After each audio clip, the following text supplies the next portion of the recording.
Hello, everyone. This is Rochelle inviting you to my first Sunday Night Live with Miss No Gray this Sunday, September 17th on YouTube at 6 p.m. Pacific Standard Time.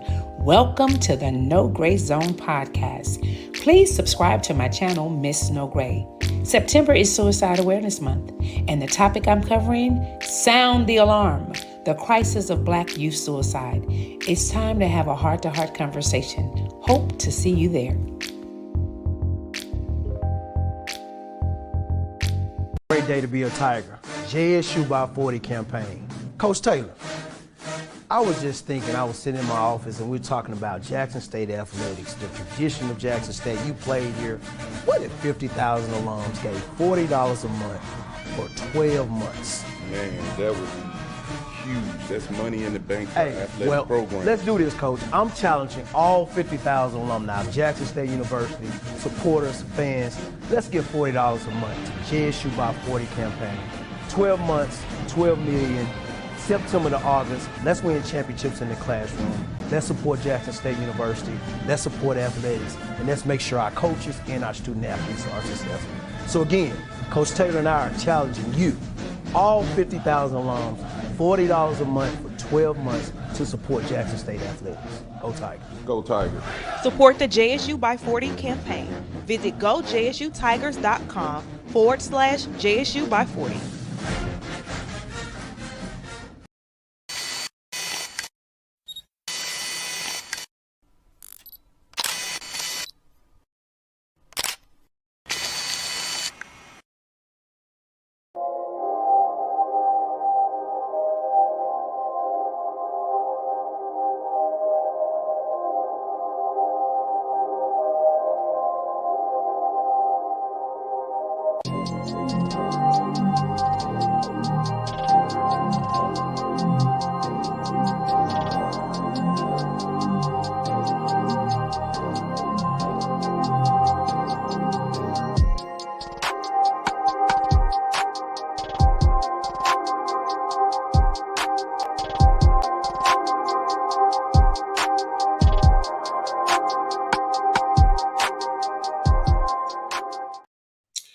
What's good? What's good? What's good? Good evening, everyone. Good evening. Happy Wednesday. Hump day.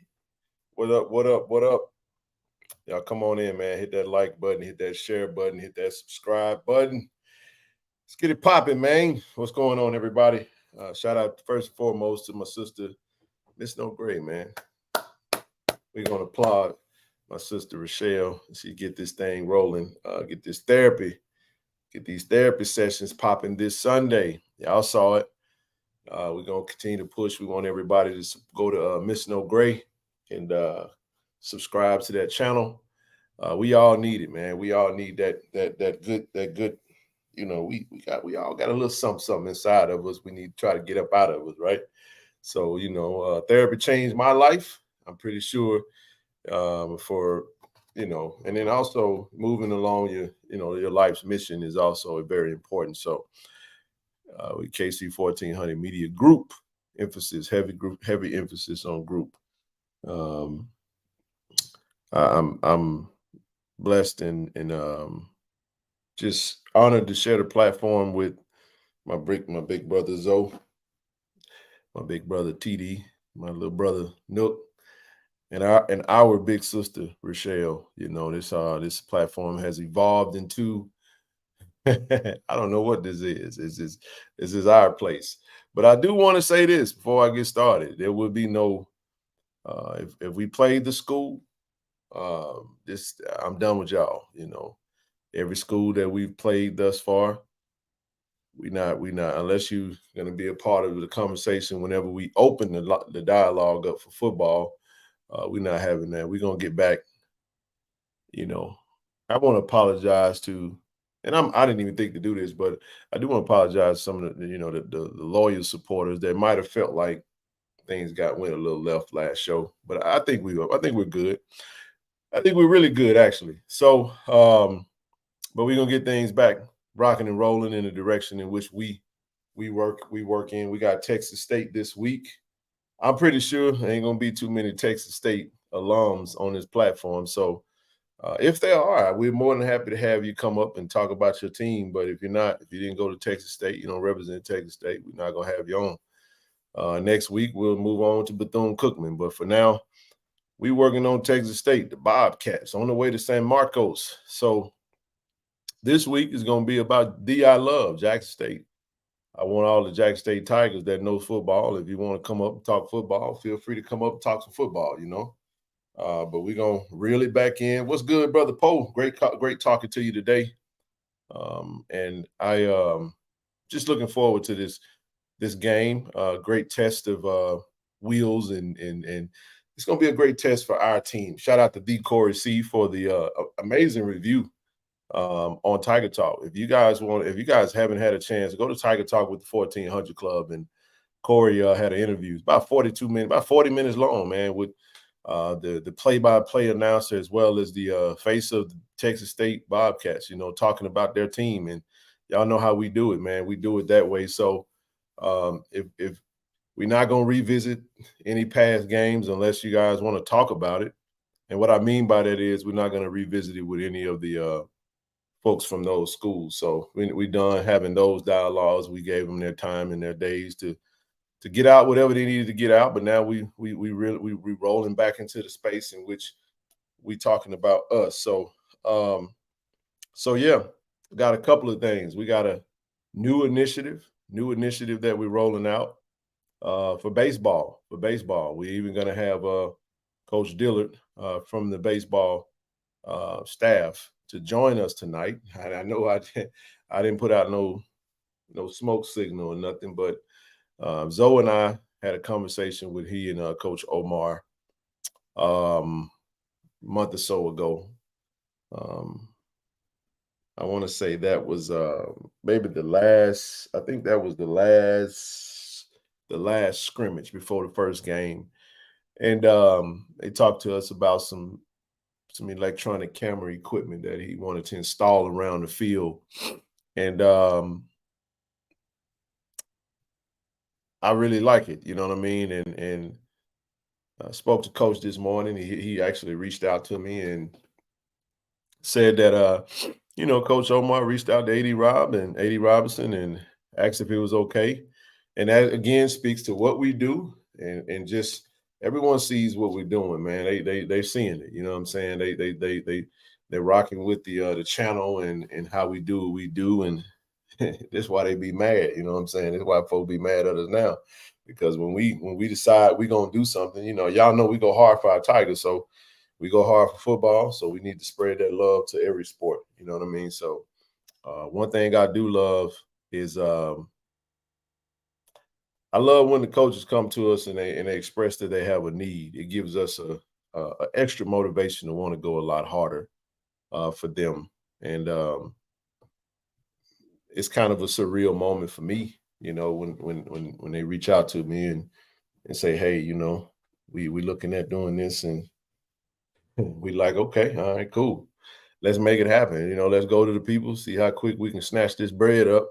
We've already got started today in the Platinum chat earlier, and, reached out to the Platinum members along with, some valuable supporters of the platform, and we've already started raising funds for it. So I'm going to just go ahead and jump right into that real quick. But I'm going to wait till Zoe and everyone comes on the platform tonight before we bring Coach up, and I'll send him the link after we get started. So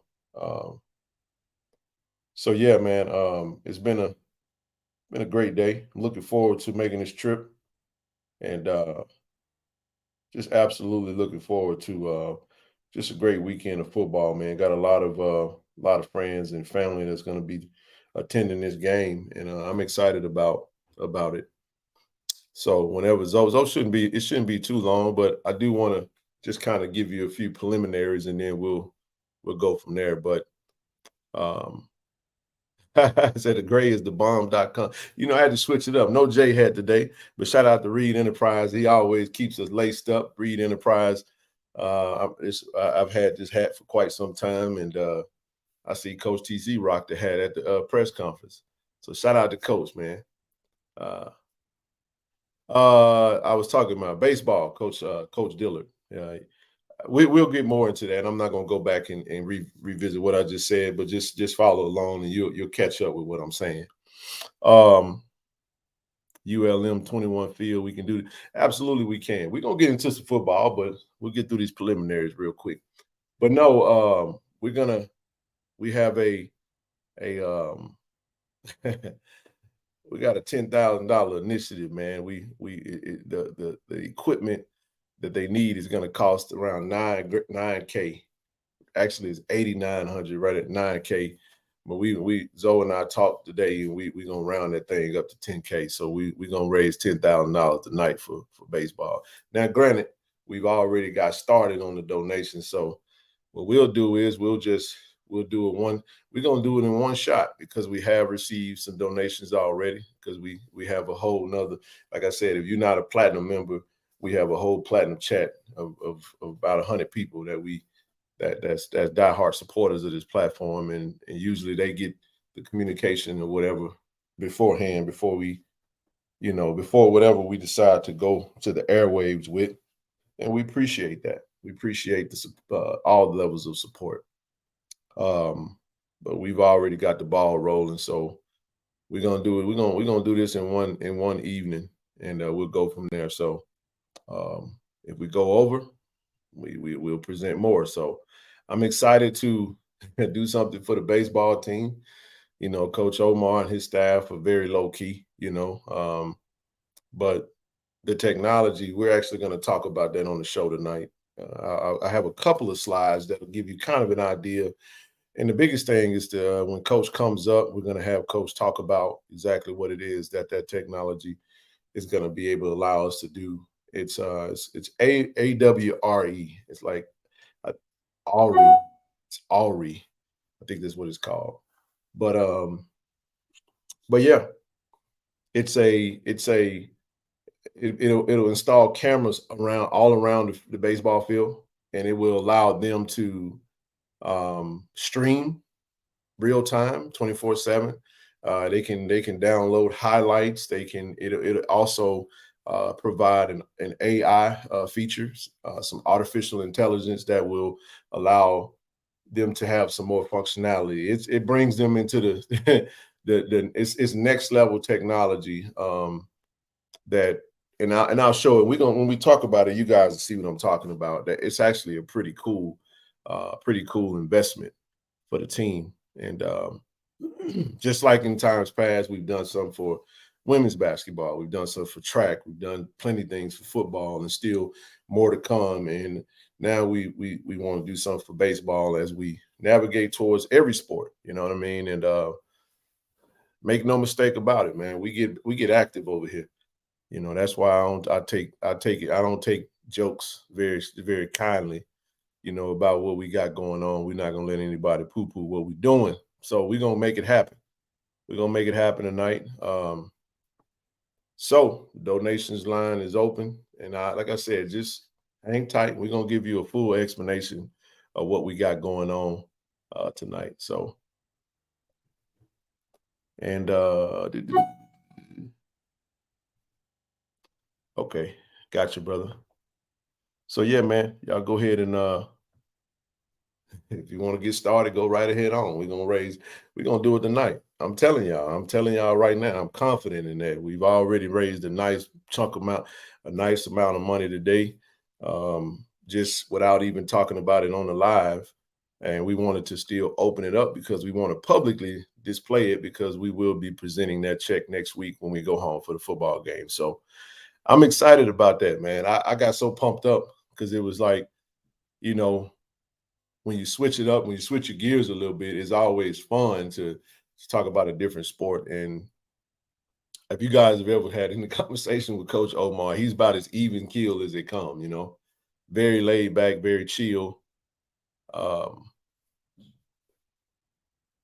very chill, very laid back, coach. So it's always good when someone has a need and they express that. It's pretty cool. I'm serious. I'm not. Where did I get this shirt from? I got this shirt from Thad Reed. I'm gonna tell. Let me turn around a little bit so y'all can see this thing. Hold on, just a second. Y'all see that thing right there? It say "Guard the Yard" on the back. I think that's what it say. Y'all see that? Y'all got to go to readenterprise.com. Go to Reed Enterprise right now if you want to purchase this shirt. This was the gray out t-shirt that he was selling in Miami. He also has this in navy. He has this in navy. I think it's white with the white J, say J State on it, and it has the Guard the Yard logo on the back of it. So go to readenterprise.com. Shout out to my brother Thad Reed and just the work that he does providing, the latest and greatest with merch and all, Brian and everyone that's a part of Reed Enterprise that do such a great job. Appreciate the they always keep us, man. I told him we always support everybody, man, that's coming with that heat, and we love it. Hey, brother Clark, don't get in no trouble now. You know what I'm saying? Don't get in no trouble. Don't have them Jaguars, man, jumping down your throat, man. I'll get you one, though. You got to let me know your size. I'll get you one.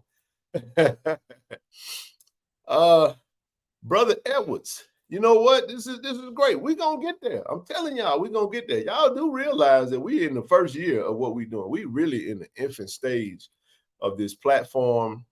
We're in the infant stage, man, of this movement. And since we started going live, right, people like to speak on what we do. And this is what I try to tell people. You can't stop this train, man. The train left the station. Shout out to my brother Nook, who's an engineer, train engineer. The train left the station a long time ago. It ain't coming back, right? We went from going live to building a platform that's for us, by us. And y'all know what we do. Monday, Wednesday, Friday, live shows. We have a foundation now that's starting to build and foster relationships with businesses and companies. And we've even had some of these great supporters that have put the foundation on record at their companies to allow them to have 401k, but a donation, nonprofit donation matches. I mean, it's just amazing how, the year in review is going to be amazing, Tank.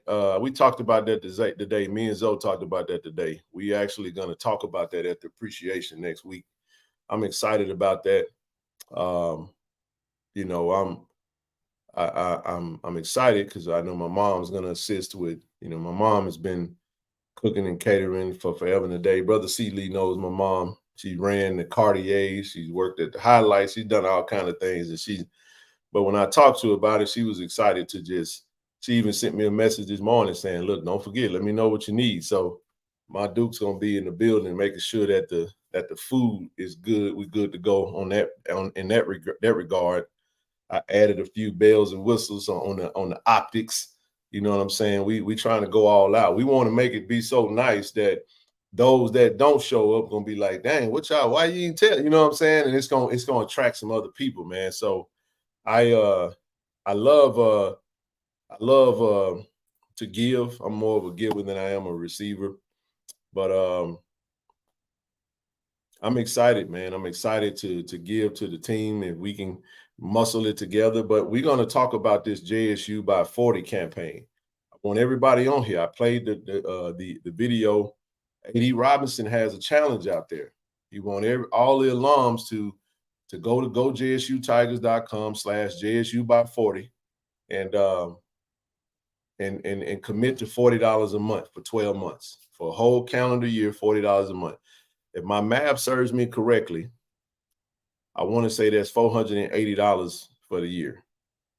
I think that's right. If I'm wrong, then blame my head, not my heart. I think that's right. I'm out. Why do I feel so much doubt right now in my heart? Yeah, that's right. $480.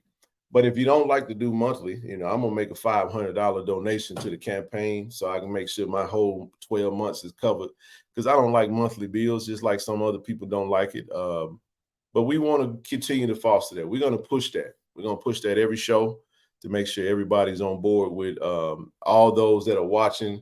We want everybody. We average about 4,000 to 5,000 views per live show.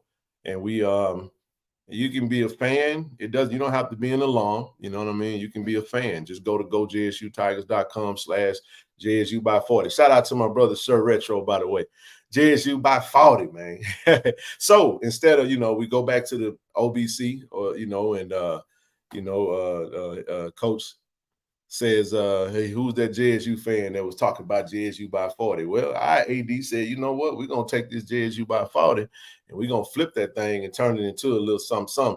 So for those that haven't seen the video, I'm going to go ahead and pause right now, play it one more time, be back in just a Great day second. to be a Tiger. JSU by 40 campaign. Coach Taylor, I was just thinking, I was sitting in my office and we're talking about Jackson State athletics, the tradition of Jackson State. You played here.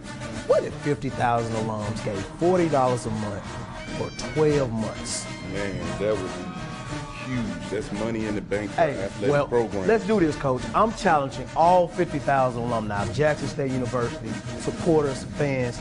Let's give $40 a month to JSU by 40 campaign. 12 months, 12 million. September to August, let's win championships in the classroom. Let's support Jackson State University. Let's support athletics. And let's make sure our coaches and our student athletes are successful. So again, Coach Taylor and I are challenging you, all 50,000 alums, $40 a month for 12 months to support Jackson State athletics. Go Tigers. Go Tigers. Support the JSU by 40 campaign. Visit gojsutigers.com/JSU by 40.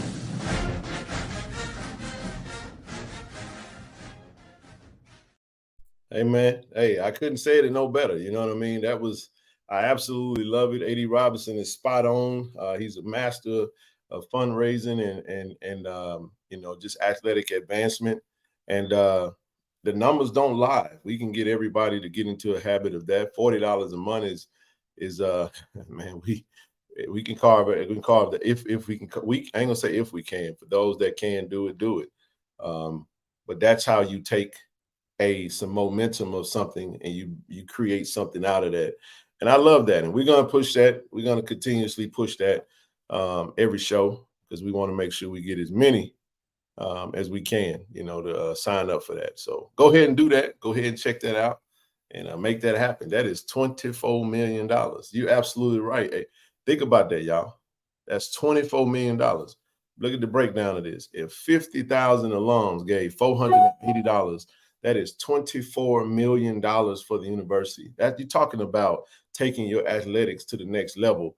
The numbers don't lie. Y'all have seen the initiatives that we've done and how in a short period of time we've been able to take with just the few people that we have. But we don't have 50,000 people watching. We don't have 5,000 people watching at one time. But we're talking about group economics and the ability to make up a lot of ground in a very short period of time by just having 50 people commit to $40 a month. 50,000 people, I'm sorry. And we're talking about alums, but we're not, and let's say some of those alums are no longer with us. Well, what about, there's new alums every day. We've been saying 50,000 alums for years. So each year, each semester, we have new alums that join that number. So yeah. We got to make it happen, though. So, yeah, that would be a game changer for us. 24 million. Man, that would be amazing. So, but, yeah, back to what we were saying. I'm waiting on the crew to come up, and we'll get into some what we want to talk about. Now, I will go ahead and do this right now. For those that would like to use Givelify for this initiative, keep in mind you can donate directly to Friends of KC-1400 Inc. For the fundraiser for the initiative, and you get a tax break. You get your tax break if you donate. Now you can use Cash App, Zelle, PayPal, however you want to do it, but this is another option for you to use. Your discretion, your decision. We'll go from there. Thank you, brother KB. Even if 25 million jump on there, it's all good. Big brother Zoe in this thing. What's happening, bro? What's up, man? What's up, D? I love family. Oh, man, you got it, baby. He said, can we ask the AD, can we do a QR code at the stadium on the Jumbotron for the JSU by 40? I'll definitely mention it. AD, if you're paying attention, if you're watching, if anybody at the university is watching, take that info and dispense it into whatever area you need to dispense it. I'm going to say this. I said this at the game, but because you just said what you just said, so we put stuff in the air. A.D. Robinson, I told you this at the game. Vaughn, if you're listening, Terrence, if you're listening, anybody at the vet listening, can we please, at least on two sides of the stadium, two on home and two on the other side, can we please get drink only concessions? Please, for all things holy. It would, I'm telling y'all, it would kill some lines. Can we have drink only concessions? Even if we only have two of them, just two things, two stations, drink only. For all things holy. Hey, all good. I mentioned to him the initiative. If you want to speak on that, just to confirm, in the mouth of 2 or 3 witnesses, you know how they go. I already said it from my vantage point. Just give your vantage point on how we got to where we are with this baseball initiative. What was that? I said, if you want to, you can speak on how we got to where we are with the baseball initiative. How far did you get? How far did you get into you can just start. I touched on it, but I said you can actually give your vantage point just how we got to. You can start from the beginning, and then no problem. Okay. So, well, actually, I'm gonna go back to the origin. All right. So back this spring, it was actually during Blue and White Week, if I'm not mistaken. Ken and I were actually in the early stages of actually with everything with the weight room. So it was one of the times we were actually at the weight room during White Week, meeting up with Coach Beef. And if I'm not mistaken, yeah, it was the day the floor was down. Scrimmage. It was a scrimmage. But I'm saying the day the floor was down, remember? Yeah, it was the last scrimmage of the fall. Last scrimmage of the fall, but remember the floor was down. Yeah, the floor was down at the weight room. Yep. So we met with Coach Beef, and Tiger Phone was there as well. And so I went to chop it up. We was talking outside, and Coach Omar walked up, and the assistant head coach walked up. And I actually chopped it up with him because I have a cousin that plays at South Haven, that I wanted him to check out. And I was letting them know. And then, so we actually went from there to let them know that, we are pretty much going to start up on some incentives. Not incentives, but initiatives. With incentives. Initiatives. We told them pretty much we're done with football, but we're going to start back up at the end of the year. And we're going to gear up towards, baseball, softball, and women's basketball. And so he told us some things that, he wanted us to do, and us meaning just JSU, just things that visions he had for the baseball park and things of that nature. And so we said, okay, cool. And then so fast forward to today, assistant head coach reached out to us, to Ken, and let us know about this AI generated camera equipment that they needed for the baseball team, which is an outstanding set of equipment that I could tell you will be the only team in the SWAC with. Let me say that. That is true. The only team in the SWAC with. And it's something that we need. And baseball has had success, and it's like, man, we need to reward them anyway. And so he reached out to us, and we said, okay. And so for all of y'all that's not in the platinum chat, another reason to get into the platinum chat. We actually sit here and we dropped the information in the platinum chat. Coach, there you go right there. What's up, Coach? Hey, how you doing? What's going on, man? We were just telling everybody how when you reached out to us this morning, man. How you doing, man? Go ahead and introduce yourself, and we'll get right into it, and talk about this system, and we'll go from there. Okay, yeah. My name's Chandler Dillard, and I'm from the Jackson area, right outside of Jackson, from Madison, Mississippi. So, homegrown, played at Jackson State, coached high school for a couple years, and now I'm back at Jackson State as an assistant, going into my second year. Nice. Well, Coach, we appreciate you for joining us. I was telling the family, we got 5:15 in here now. Be sure to go ahead and hit the like button, family. Y'all go ahead and share this. Let everybody know where we at. We talked about we met you and Coach Omar, blue and white. Well, not blue and white. Last day of the scrimmage, I think, fall scrimmage.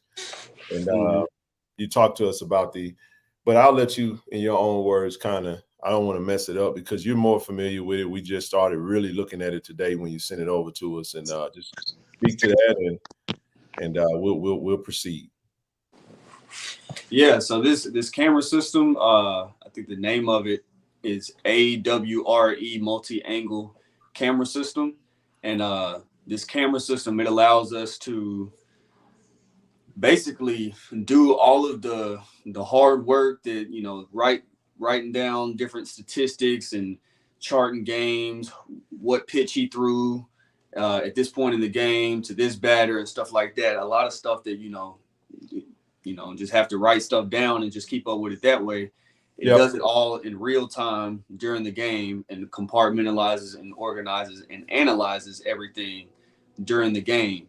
And, you know, it allows us to go back in, and it has the artificial intelligence that allows us to go back and see the highlights of the game, and it'll put together different videos and compartmentalize it for this player did this, this player did this, this player did this. And it allows us to just go back in and see everything, you know, a lot smoother than it would be if we had to go back through it in a complete live stream that's 3 hours long and try to remember, oh, okay, in this part of the game, did he go here? Or did he do this or whatever? You know, it just kind of makes everything a lot simpler. And it's got 6 different camera angles. So you're seeing it from all different points of view, you know, 2 from the dugout, from each dugout, 1 from behind home plate, and 1 from center field. So you're getting to see all different angles of everything that's going on the field. And those are just a few things that it does. Zoe, you got anything? No, so just to kind of elaborate, so with this new camera equipment, we can actually use this camera equipment to actually live stream more baseball games for our fans to see, right? Yes, so we already do live stream our games, but this makes it a little bit more interactive. Being able to see the different camera angles. We'll have one on the dugout that'll be pointed at the pitcher, another one that'll be pointed at the batter, from both sides. So if you got a left-handed hitter, you'll be able to see him from the visitor side dugout looking at him, and for the right-hand batter on our dugout looking at him from this side. And just being able to analyze everything, you know, being able to go back the next day after the game and sit down with the player and tell him what we saw during the game. Let them know, okay, you might have dropped your back shoulder just a little bit, and that's why you popped up, or you might have been out in front just a little bit or whatever, and that's why you rolled over the ball, you know, just all those different types of things that can really help us elevate as coaches, you know, and try to provide the best experience for all of our players and, you know, give them as much possible room to grow. So real quick before you go, Zoe, everybody that's watching, I just dropped the link to the website for this technology and this equipment. Click that link, check it out. It basically, the website gives you the breakdown of everything that it does and give you some examples. Go ahead, Zoe. I was going to ask too. Even I know the equipment comes in handy with regards to like AI generated things for the player, but is it another way that you can actually use it for even like just baseball content to actually get even more content out using this equipment for you guys?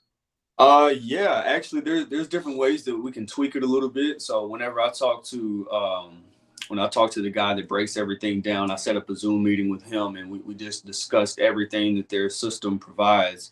And he basically told us that, you know, like the main thing that everybody uses it for is for the games, but it's a 24-hour live streaming system. So if we want to, we can either on our phone or on our iPad log in and see if there's a raccoon running across the infield at 12 o'clock at night.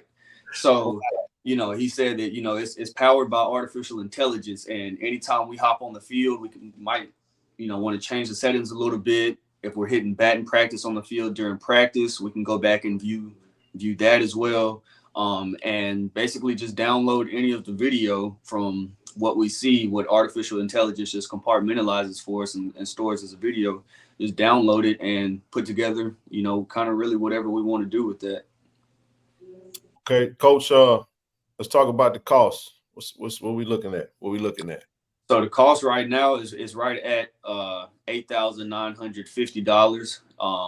And it's kind of somewhat at a discounted price. I think for the first year, we don't have to pay for I guess it's a membership fee or something like that, you know, just the cost of using their software every year.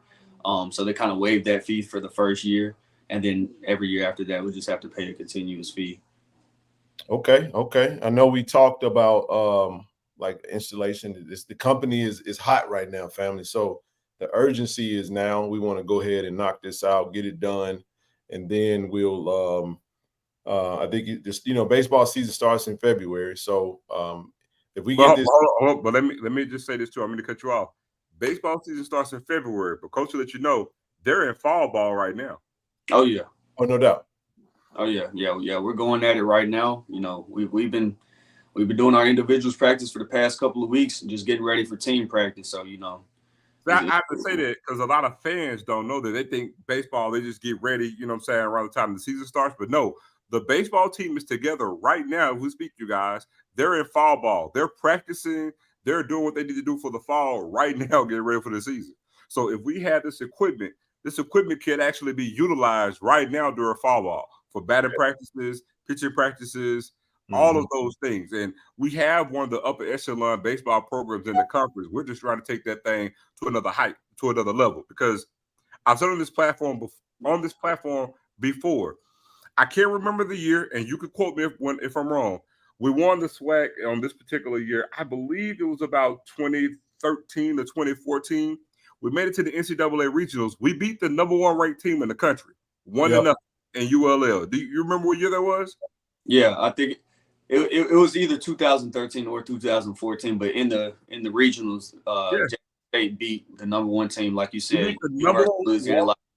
The number 1 ranked team in the country. We beat them 1-0. So understand, baseball is a year-round sport. Look, Lane is my partner. I've known Lane since junior high, and Lane played baseball at Jackson State. I'm telling you, it is the most worked-on sport out of all the sports, minus golf. It's baseball. It's a skill and let me tell you, you're going to practice a whole hell of a lot more you're going to play, and they play more games than any other sport that we have on campus. So the thing is that we need to support them, and we have the potential. Our baseball program has been thriving for years. Bob Brady, the inventor of this J on this hat that y'all see on my head right now, it comes from the baseball program. You know what I'm saying? So understand, man, we need to utilize to do everything we can to make this baseball program the preeminent. I'm not going to even say mid-major because, like Mo Williams said, we're Division I. There is no FBS or FCS when it comes to baseball. We're just Division I. Right. Correct. So we can beat these teams. We can't have champagne taste on the bill budget. We need to raise our budget and just taste champagne all the time. Hey, Coach, I can't improve on that. But what I will say is this: we're gonna make a Players of Baseball, man, for $10,000, man. We're gonna take care of that for you guys, and we'll be home next week, and we'll present the check to you and Coach Omar. I did reach out to A.D. Robinson today after we talked and told him that we'd be doing this, and want to make sure we keep him in the loop on everything that's happening. And we're excited about it, man. We'll knock this out. We'll collect some coins tonight, and we'll finish this up today. And then we'll be home next week to present it to you guys, and that'll you can take the extra, use it for whatever else you want to use it for, man. But we'll make that donation next week. No worries. Oh, most definitely. I definitely appreciate everything you guys been doing for us. I appreciate that. We appreciate you, Coach. We're gonna let the world know we are not a one-trick pony. Oh, yes, sir. And before you go, you got some questions. Jeremiah's a big baseball fan, big baseball supporter. Ask Coach Dillard, how can the baseball team utilize alumni fans and supporters to help recruit players to the program? That's a great question. Oh man, that's a big thing, because word of mouth is really, really big. If there's somebody out there that you feel like is able to, contribute to the program, the more people that we have sending us videos and stuff like that, it allows us to recruit and, broaden our foundation a little bit more. We've only got about 3-4 coaches max. And, it's a crazy ratio that we have about 40 guys on the team and it's only about 4 coaches. But, still have to have coaches at practice while we're also trying to go out and recruit. And we can only see so many people at so many times. And, these open windows for recruiting and stuff like that. So a lot of times we hear about guys through word of mouth.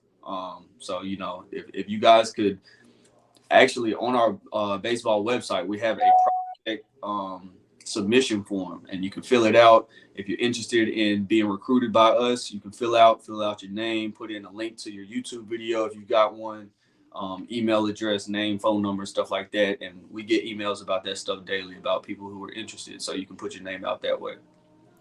He said he has several kids in the DFW area. Where do he send the video to?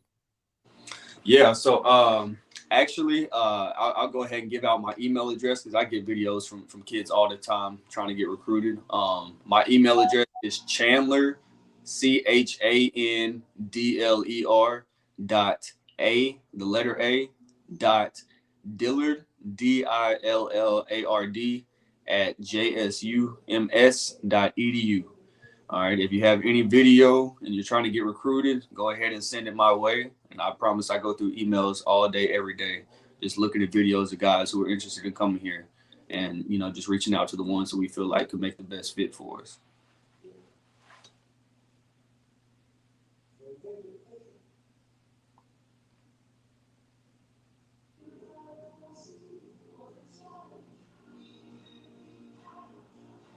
Somebody jamming. You guys hear me? There we go. I had froze. That was me. Oh, okay. There we go. Good deal. Sorry about that. I heard you though, but I froze up. I had my Ethernet cord connected, but sometimes it get a little crazy. But now I'm back on Wi-Fi. But we're good. Go ahead. Yeah, no, I kind of finished up, but I was just saying that, you know, if you guys want to email me anything, I just put my email address out there, chandler.a.dillard@jsums.edu. If you got any recruiting video, any game footage that you want to get out there and, you know, put it in front of our eyes, you can send it to my email address and I'll see it. You know, I go through my emails every single day and, you know, go through and look at all the kids that are interested in coming here. And, we'll just go from there. If we feel like it's a good fit, then we'll reach out. Awesome. Well, Coach, we knew it wasn't going to be long. We was just going to definitely bring you on. We wanted to I'll put this back up here real quick, just kind of a visual of what they – so it says the live stream and AI highlights. The AWRE suite of technology includes live streams, player highlights, team and player stats, and more. This is straight off the website. This is actually a video. If you scroll down on the website, I think this is one of those center field video. I mean, camera angles. Right. Give you some real time info. I mean, I like it, man. I actually can't wait to see you guys get it installed, and go from there. So, but yeah. Again, Coach, we appreciate you, man. We weren't going to keep you all night, but we definitely wanted to bring you up to add some validity to what we were saying and add some substance to it. So everyone can see it, and then we'll like I said, we'll be home next week, and we'll get that to you. Actually, we'll once we hit the number, we'll figure out what we need to do, and then we'll come and square up next week when we come home. All right, sounds good. Appreciate you guys. I appreciate you, Coach. Thank you again, Coach. Yep, no problem. Y'all have a good one. Coach Dillard, everybody. Appreciate you. Jackson State baseball team. Shout out to Coach Omar and his staff. We appreciate them for entrusting in us the opportunity to do another initiative, raise some money, and make it look good doing it. Like you say, bro, who got it better than us, man? We have a fun little something that we got going on right now, man. Hey, man, look, like I said, we got to let the world know, man, we got a one-trick pony. It ain't just football over here. It's all sports and band and student body. And listen, what the mission statement is what it is. The mission of Friends KC-1400 is to provide strategic financial support to Jackson State University through collaborative initiatives that stabilize and enhance the viability of all students. And we absolutely appreciate it. You can go to Givelify, donate, and you can get all your donations can be tax deductible. Of course, you got the website. JSU by 40. We talked about that. We need all 50,000. We need every alum that's out there under the sound of our voice that hears that watches the internet. Go to the website. GoJSUTigers.com/JSU by 40. Sign up, $40 a month or $480 lump sum. However you want to do it. Listen, but man, go ahead, brother. I'm just gonna tell y'all now. Y'all better take a real good look at this. Cause this right here, you're gonna see from here to Kingdom Come on every show. Listen here. I signed up. I'm telling you, listen, we talked about this about what happened a full month, huh? Almost a month ago. When we talked with me with AD Robinson about this, let me tell y'all. Do y'all understand? It's simple math. If 50,000 alone give $40 a month for a full year, do you know what that does from an athletic standpoint to Jackson State? Puts $24 million in the budget. It's $24 million in the budget. You know what we could do from a facility standpoint? Now you're talking about having, you know what I'm saying, softball stadium, baseball stadium, redoing the soccer field and having a softball stadium. Now you're talking about a brand new track and field stadium on campus. Now you're talking about having that football stadium on campus. You got all the facilities that you need on campus. Now you will be the barrier, you know what I'm saying, the facility, you know what I'm saying, standard within this conference. Now you're talking about being a legit mid-major from all sports standards. And again, this is something that we can do on our own by simply putting in $40 a month for a full year. It's all we're asking. $40 for 1 year for JSU. I'm telling you now, we're gonna bring this up every show until Kingdom Come. So I'm telling you, why not us when we can do it? I'm telling y'all. So look at that, man. Get active. I signed up. My man King gonna sign up. We're gonna try to get everybody signed up for this. Yeah, I'm in there already. I'm in there like swimwear. I'm in there like booty hair. So yeah, man, JSU by 40. We're gonna like Zoe said, we'll move on, but it will be everywhere, Charles. I can see them pushing this. We're gonna definitely try to get some QR codes and have them to just put this up on the Jumbotron for the first home game. So we're gonna push that all the way. Next Thursday, for those that are local, the WC Gordon Ashley Robinson Golf Classic. This will be September 21st. This is always, of course, you guys know, on September 23rd versus Bethune-Cookman. We got a red out for WC Gordon Classic, first home game. And for those that want to play golf, $200 per person, $800 per team. Here's the sponsorships. You have a $5,000 Tiger sponsor, $2,500 beverage cart, $400 sponsor a hole, and then you got $200 of individual play. I plan on going out there doing a little something. But yeah, we'll see. So if you guys want to sign up for this, go to gojsutigers.com/WCAR golf, and you can sign up on the website. Thursday, next Thursday. Show some love to the volleyball team, man. Hope Briggs, she's a freshman, man, out of DeSoto, Texas, and she had 36 kills and 12 digs and 12 blocks. In their recent outing, she won the Player of the Week for the SWAC. So shout out to I love Jack State Tigers women's volleyball team, Player of the Week, Miss Hope Briggs. Got a commitment today. Got some more. We got some more beef on the inside. We got some more coming too.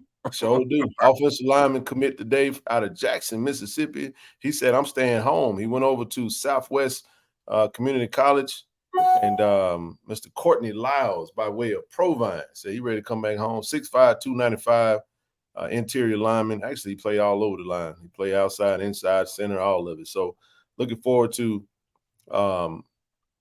having him put on that Jack State Tiger uniform. Welcome to the family, Courtney Lyles. Nice little tidbit. I don't know if y'all know this, but typically, whenever JSU get a player from Ram City, they typically be pretty damn good. They do. Absolutely, they do.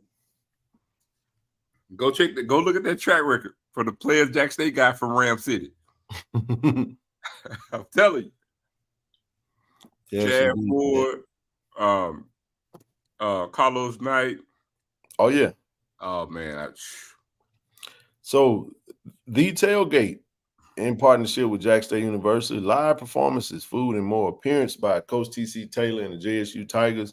Game day tickets will be sold. This is on September the 22nd. This is 11 a.m. to 1 p.m. at the Jackson Welcome Center. That's 308 East Pearl Street, Suite 100. 10% off all merchandise. Yep, Toy Ross.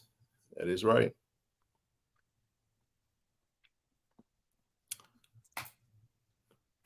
Get your tickets, man. Gulf Coast Challenge tickets are on sale right now.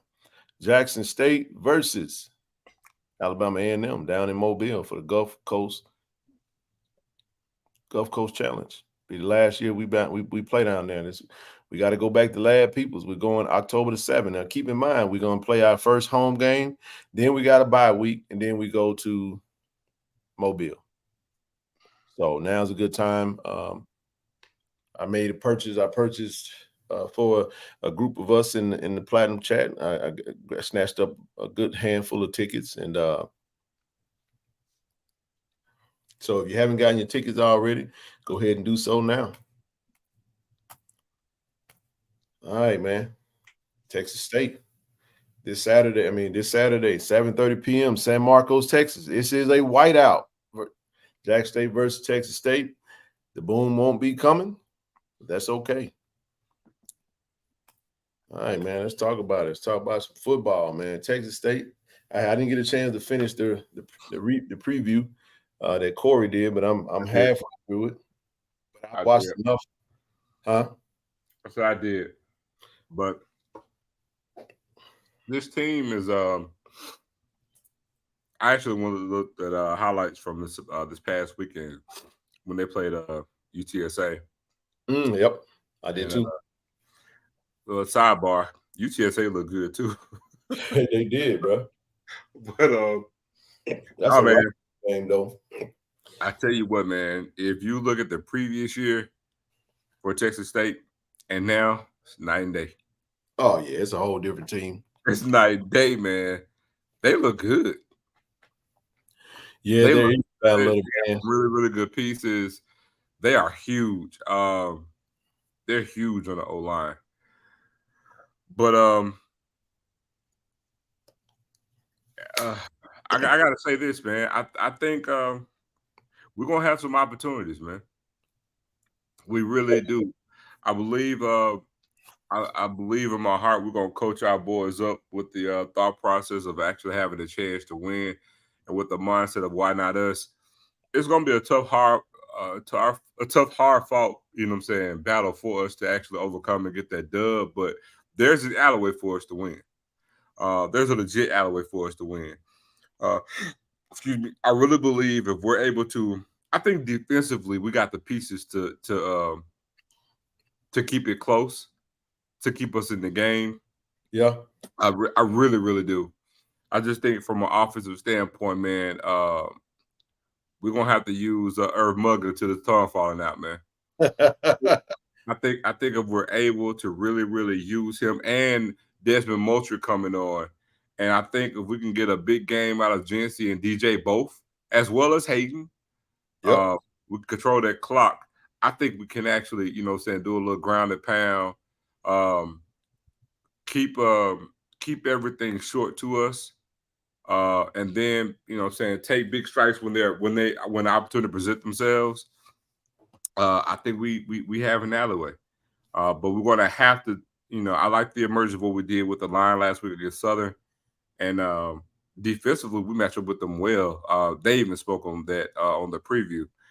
But the main thing over everything is that we'll definitely have to cut down on the penalties. We can't have careless turnovers, and we're gonna have to be a whole lot better on special teams. Yeah. I agree wholeheartedly with that one.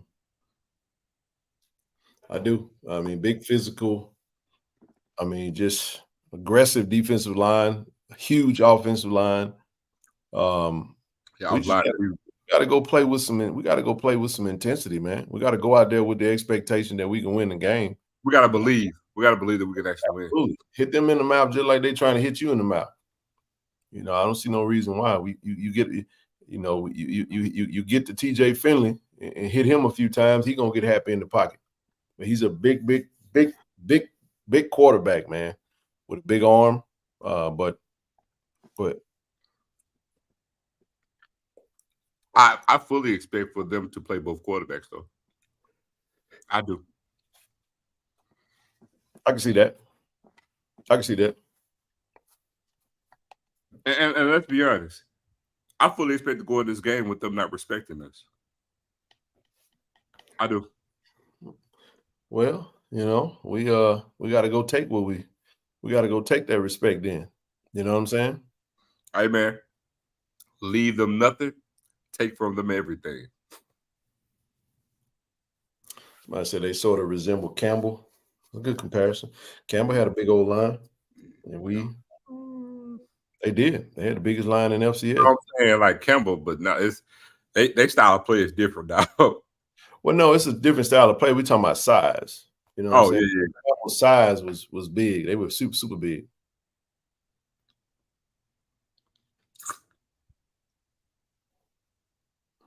So I contemplated going to this game. I couldn't pass it up. You meant did you mean TJ? You mean you contemplated not going? Yeah, they're gonna play two quarterbacks, and yes, they got two damn good quarterbacks. Well, I would say one good and one athletic. He good, dog. He's a good runner. He no good. I mean, this is the question I have. How good is Baylor right now? Because they went right down there. You'd have thought them beating Baylor that they would have had. They would have went down there and had their way with UTSA, who had come up off a loss, and it turned out to not be that way. So yeah, but they lost the first game of the year too. Who did? I'm saying when Baylor lost the first game of the season, Baylor turned right around about to beat Utah. I'm saying they 0-2 right now, though. So I get it. Week to week, it's a different team, but we got to go out there and do what we need to do, man. The depth is going to be the biggest thing, but at the end of the day, we got to stop their running game. They're gonna try to physical their way. They got some good receivers. They go fast too, by the way. Just so everybody know, they play tempo. So I mean, we should have some familiarity there, and you think about it, if you just go play ball, not turn the ball over, take care of the ball. Our quarterback has yet to throw the ball to the other team. So I like our chances. And let's speak about the obvious. Jason Brown beat TJ Finley before. Facts. Yeah, Jason Brown at South Carolina beat TJ Finley when he was at Auburn. And Jason Brown had a better game than TJ Finley too. Just saying. But hey, there's no place I'd rather be, and I'm legit going to this game thinking we're going to actually shock some people, man. So, like I told you when the schedule came out, no better place to be than on site, live and in person when JSU get that first win against the FBS program, to be there live and in color. And so, if not us, then who? If not now, then when? Said one of their DNs worked out at the gym I go to. He already said what their mindset would be. We need to have the same. They're gonna try to bully us. See if we can withstand the punches. We will. Well, if bullies get bullied too. Nah, I don't know if y'all know. Hold on. For any of y'all that's new on this platform, I don't know if you're familiar with Jackson, Mississippi. Specifically, the origin of where Jackson State University sits. It sits in Washington Edition, or by the subs, as we call them too. And I don't know if y'all ever heard of a Jacktown Jew, but we bully bullies, dog. Man, tell them again. And then wake them up and do it again. Wait a minute. Whoa. He said, I'm with you, though. After hearing the boom, you felt discouraged. Oh, no, I'm not discouraged, dog. I mean, let me tell y'all something. Y'all do realize that when the boom don't come to games, that the football crowd actually be a little bit better. I ain't gonna say it. Tell them why. So here's the thing. When the boom, so usually when the boom don't come to a game, the people that bow out the game because that was coming just for the band, they wasn't there for the football. What's up, TD? And then, but here's the thing. How many times have we gone to games and the boom wasn't there and the true football fans were there, and we know how to get loud over there, man. We can We get tend loud to and get rowdy better with the best of them. participation when the boom isn't there. That's a fact. It's We tend definitely to get better crowd participation. participation when the boom ain't there. That's a fact. That's no slight. There's no slight to the boom. I just think when the boom is there, we just kind of resort to the boom to make the noise instead of us. You know what I'm saying? So we enjoy it. It's entertaining and we're watching it. But as far as like not having that, you don't really have. This is you have to think about. Like when you go to these other games, like let's say you go to Texas, Oklahoma, there's no band battle. The bands are there, but they're not there battling like that. You know what I'm saying? They're there for the football. The football is the main event, point blank, period. So the fans got to make that noise and muscle up that energy for the crowd. I mean, for the players. But anyway, made it in time. TD, we had Coach Dillard on from baseball. I don't know if you had a chance to catch it, but go ahead and address the people, man. Yeah, man, I caught some of it. Nah. Just another good initiative, man. Just something to help out our team, our player, our schools. So we're gonna get that cracking, man. It's an honor that they decided to come in, you know, extra guys to get us to help us sponsor this thing, man. So let's do what we can. Let's do what we do, Tiger Nation, to get it done, man. Absolutely. It is a financial thing, without question. It's also we've been going. We got week 0. This is the only week the Boom gonna have off for a long time. On the weekend, they take this week off. Then you got because they got a Battle of the Bands the same week that the Battle of the Bands is the bye week for the football team. So this is the band's bye week. The football team's bye week. The band has an actual event that they got going on. So they're gonna be blowing then, and then they're gonna follow that up with going to Mobile. So, and then you got homecoming. So it's just gonna be nonstop. But if they did not, coming up too.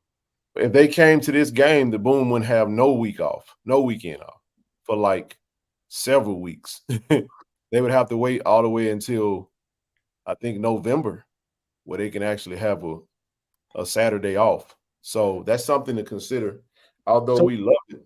So what they doing for the bye weeks?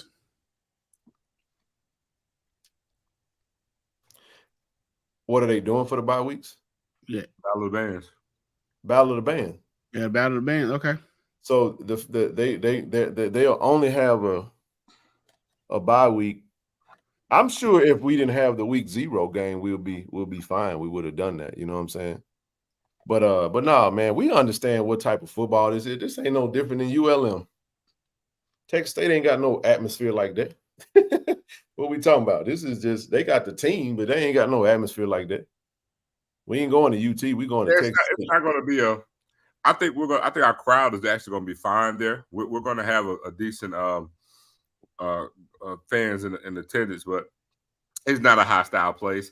It's not an overly large stadium. The stadium hosts 30,000 even. It's not an intimidating place to play.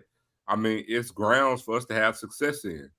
We just got to come in there and do what we need to do. But, you know, if we're able to jump on them, even if their crowd want to get into it, we're going to have enough people there to offset, you know, saying the noise.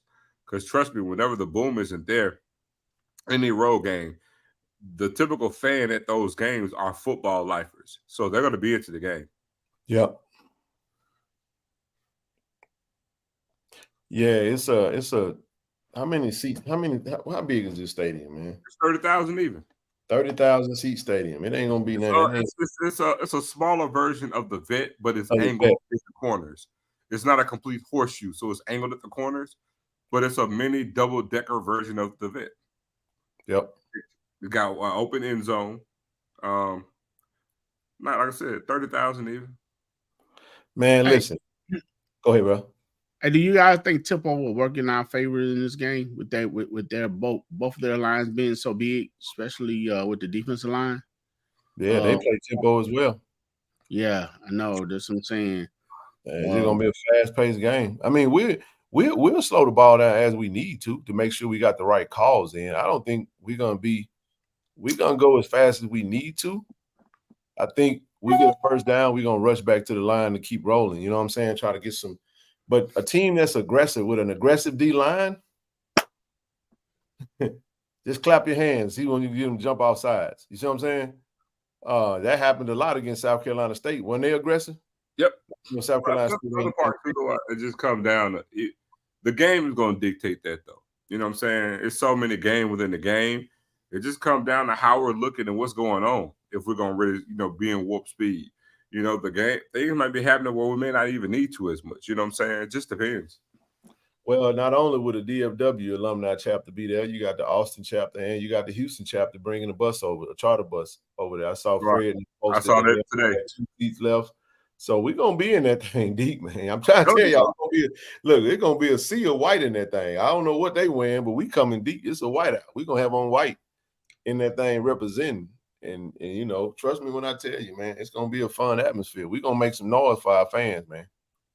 And for our team. Our fans are going to make some noise for our team. TD, you got your white? My teeth, man. That's right. I'm gonna get the I got some white, man. I got to get another shirt though. I'm rocking my short sleeve hoodie, man. The white one, the other white one. I'm gonna do what I've been doing all season. I'm gonna give me a new shirt when I get with Thad Reed Enterprise. I'm gonna give me a new shirt as soon as I touch down on the weekend. You heard me? Oh yeah. Every day I'm in there, man. Coach Simmons, man. I look forward to meeting you, bro. Yes, sir. Hey, man, somebody asked me about the offensive line, about breaking it down. From watching our team and looking at I don't know much about the offensive line. I know they are huge. I do know that. With them being as big as they are and with their quarterback as being as big as he is and as accurate as he is, as strong as he is, we got to bring our A game definitely. It definitely, I wouldn't be past a few stunts, man. The linebackers definitely got to be on their game, and the defense end definitely got to control the edge. Because if anything break down, TJ will pull that thing down and run it. And knock his big 6'7" ass on his back. I'm gonna say this, TD. I'm gonna say this. Because just let me go for a second. Mm-hmm.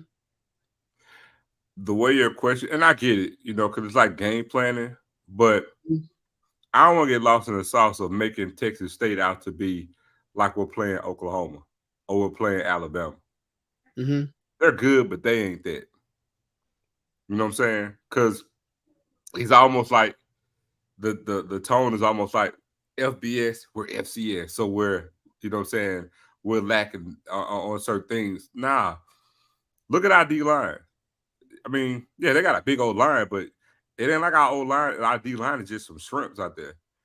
And last time I checked, we got a ton of guys in the portal just like they did. They got a brand new team. So, honestly, our team matches theirs. Go look at where our players on the D-line came from. Go look at where theirs came from. Go look at the O-line. Look where their players came from. So when it comes to, man-to-man, we match up with them. So, yeah, TJ Finley is 6'7". Like Ken said, I'm going to echo what he said. We're gonna hit his big ass. You got to hit it. And we're going to bring him down. If you're going to ask, this is just me. If you're going to ask that question, change some of the words up because it almost sounds, and this ain't to you, I'm just saying, it's almost like we ain't got no fear for Texas State. And this is like talking to the players and being around them. It's a task, but it's a task that we up for the taking for. So yeah, they got a big line, but that's about it. I still expect Double D to have a good game. Jeremiah Williams is going to introduce himself because on the preview show, let me bring something to you. The performance that they had last week, we matched it and actually superseded it. Trust me, our D-line is on their radar. You think they're looking at our D-line and saying, well, our O-line is big, so we got them covered. Nah, they seen the production that we did. They see what we got. But they also know our roster. They know our roster, too. She and trust me, like she finna come up here and say something. I already know. But now, TD, we match up well with this team. We have a legitimate shot to beat this team. I'm not speaking as a JSU fan when I say that. If you look at If you look at this roster, look at the style of play, look at what we like to do, look at the personnel that we have. We're not an inferior D line to their O line and vice versa. Now, are there some question marks that we may have that we got to, work on to get better, to give us success, to have victory in this game? Sure, we do. But the same thing applies to them as well. They're not just going to roll the ball out there and be like, oh, yeah, we got Jack State. It's all back dub. Some of their fans may think that because they just think FCS, but this is a prime opportunity to get some respect. At the beginning of the season, we sat there and said, I didn't get that. Could you try again? So I'm talking about. Well, she done got you today. T.C. Taylor. There are no timers set. There we go. T.C. Taylor. I said it's going to pop up.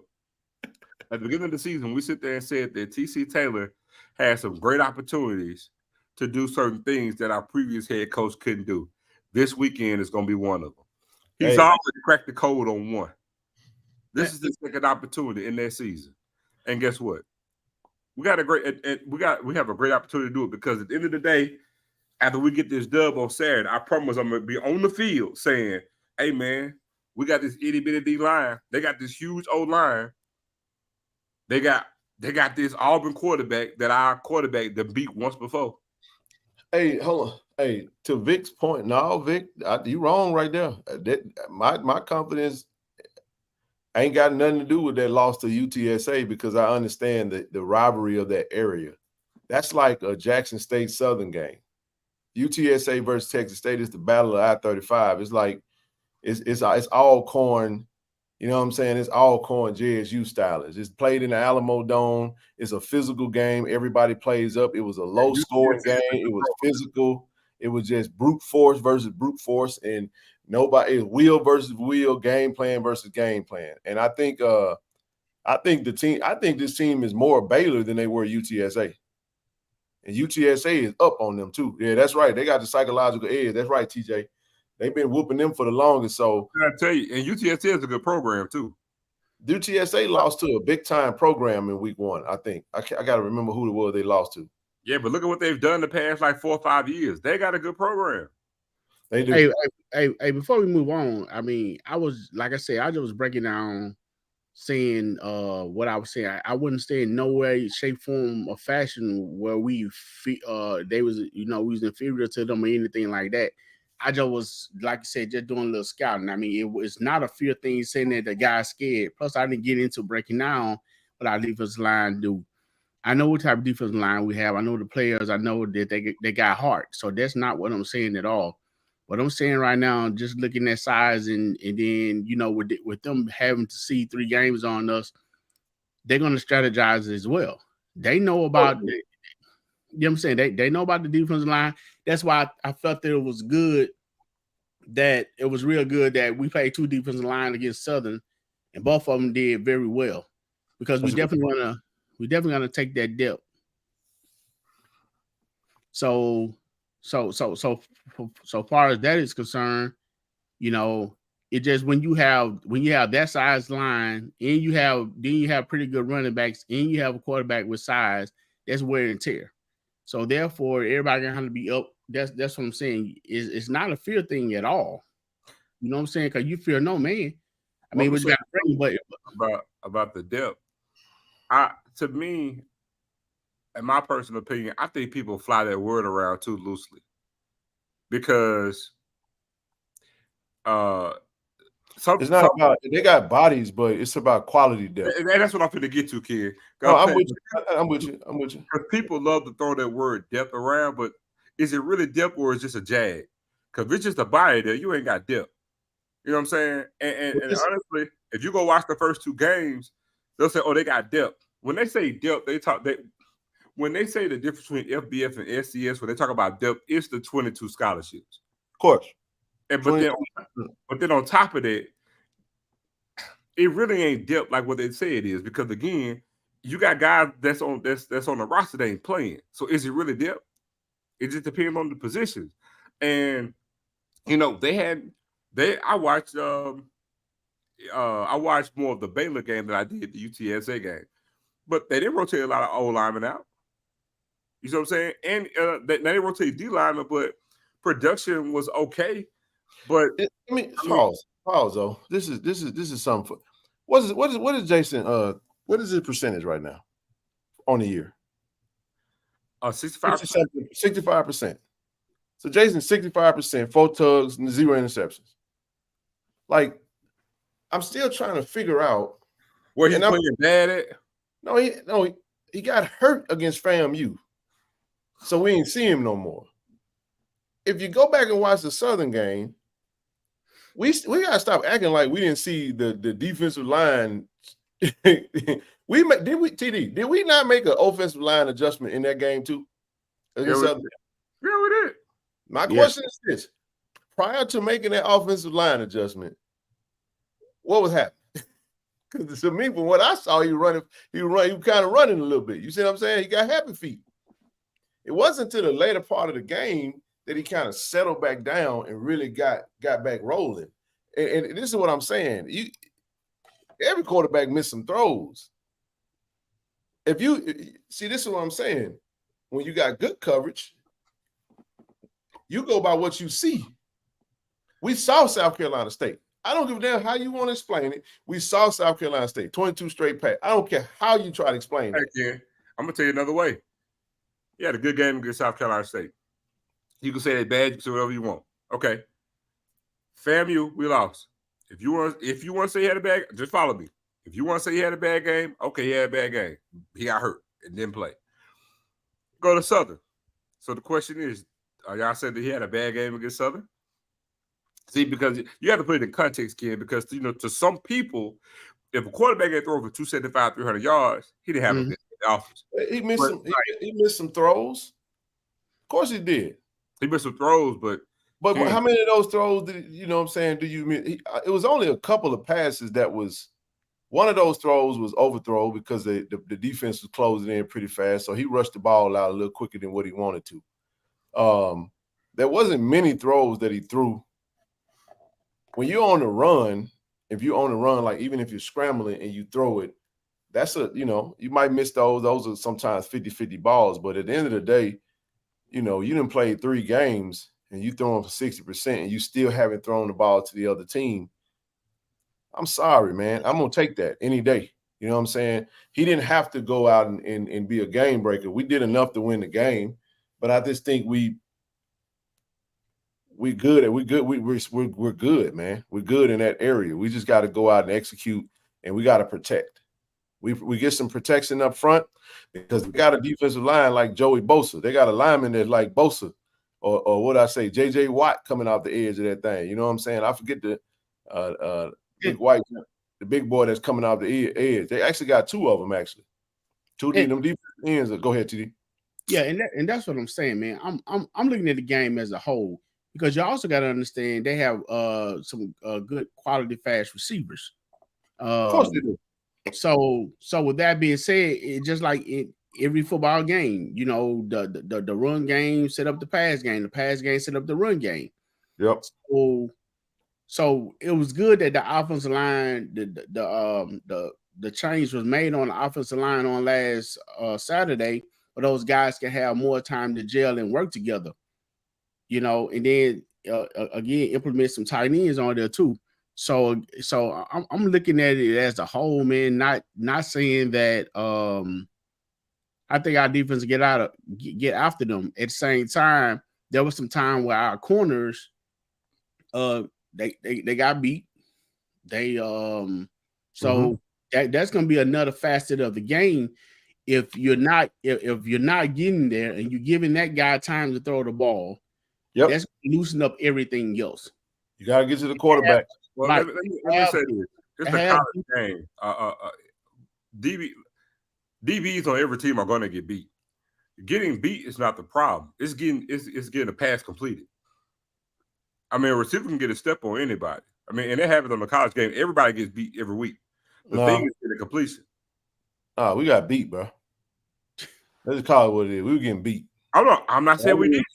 Now, and I don't mean that, and I got number love for them, but we definitely got to step it up in that area.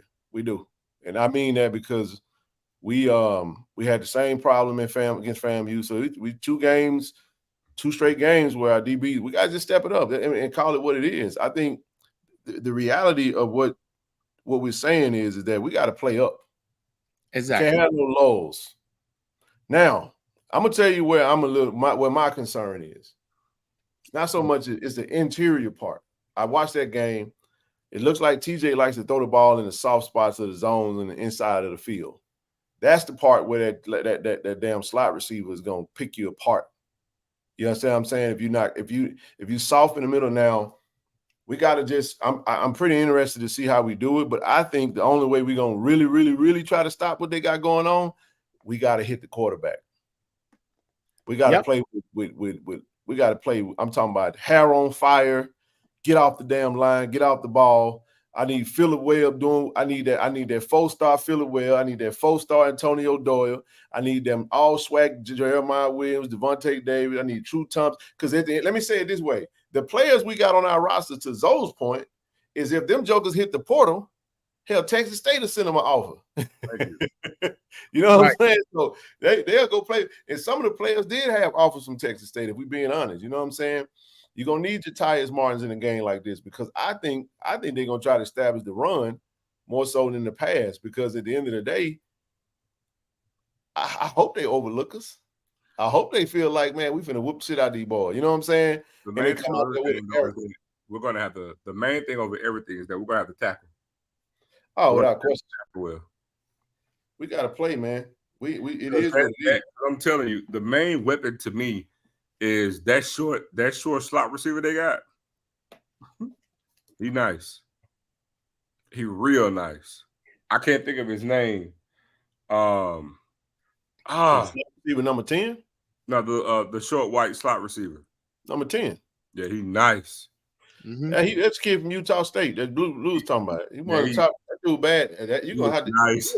But I'm saying it's very ULM-ish. If you go back and look at that ULM game, they had a very similar wide receiver that ate our lunch.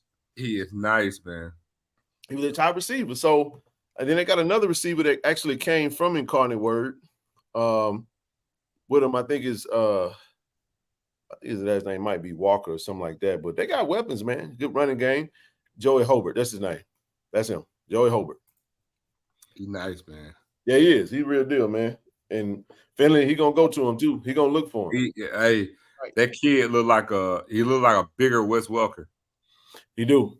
and that's why when Jeremiah and Double D and that whole defensive line feel well, when they get their hands on Finley, they got to bring him down. And it has to be a team attack. Can we stop this?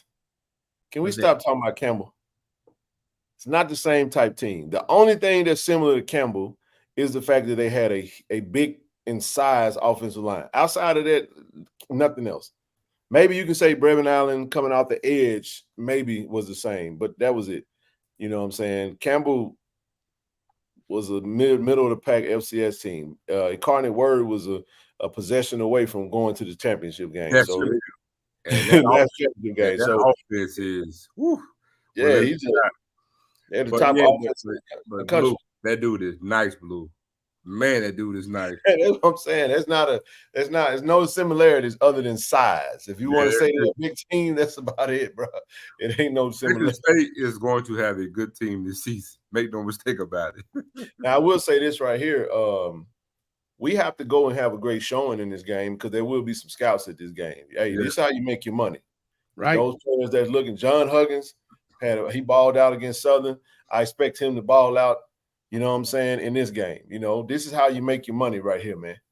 Man, you know what? I'm glad you said John Huggins. I've been watching him from afar, so to speak. Oh, man, that guy is a sure tackler. I try to tell you, that was the one thing that I love about him more than anything. He is a surefire tackler. He put his hands on you, you're going down. You're going down. And that's definitely what we're gonna have to do, you know, with him. I hope I hope 7 is probably used a little more swing passes. They'll use him based off his, you know, off his he's back. He's been back. That's what he's saying. Is he back? Yeah, he's back. He was back last game. But you don't just come back just because you're back. You still got to get in shape. You still got to. Right. They're not going to just put you in front of the players that's playing well. Unfortunately, availability is an ability. It's the best ability. It's the best ability. When you're unavailable and players are playing well, I tell you, player, I want to see more. I want to see Andre Hunt more. Andre Hunt. I want Hunt. I want to see that. Use that speed, man. Get that boy, get the ball in that boy's hand, man. The boy's a weapon. So I think we missing Culligan bad. I mean, missing a game. I mean, Callaghan. Hey, have any Ken, do you remember how they linebacker play? I don't Linebacker slow. They linebacker slow? Yeah, ain't got no good linebackers. Okay.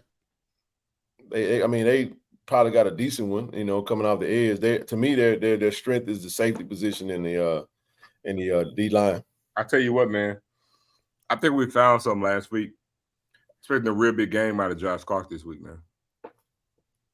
Yes, I'm saying he was ready last week. He just you didn't see him on the field simply because he was on the field. He got on the field. Play special team. I think did you expect to see him just automatically go to wide receiver? Like if a player's been out for multiple games, they have to work their way back into the rotation like that. You know what I'm saying? He got to get worked in. He's back. And I'm pretty sure we'll see more and more as the season go out. I'm pretty sure we'll see more of him this game. Absolutely expect to see more of him this game. But a game like this you know who gets off in a game like this? Isaiah. This dude here, bro. Hey, what was the last thing you said, Ken? Cause your clarity is not good, man. You kind of laggy. What was the last thing you said? I agree, Ken. I think I said this is a game for Isaiah Spencer and Duke Miller. Isaiah Spencer game, man. Oh yeah, and I was thinking about those. I was thinking about those guys too, man. Those receivers, man. Those jump balls. Those. I definitely like to see what Isaiah will do in a game like this, man. It's like you said, it's a big game, man. Hey, family, we don't give out injury updates or reports, man. So if a player get injured, just wait until you see him on the field. We're not going to give out that information because we're not privy to that. He'll be back whenever he's back. I don't know. Yeah, my goodness. You got it. Hey, that lineup came in and did some things. We talked about that on Monday. That's what we said. Like, I want to see some more of that. Give me some more. Hey, man. Hey, listen. The boy coming that thing like the lynch mob, man. I like it. It like someone had made Philip Well mad, man. I don't know what they like it. Put some hot sauce on his tongue. I like it. Yeah. Hey, what makes a dog get rowdy, man? In my world, the sound of a milk truck.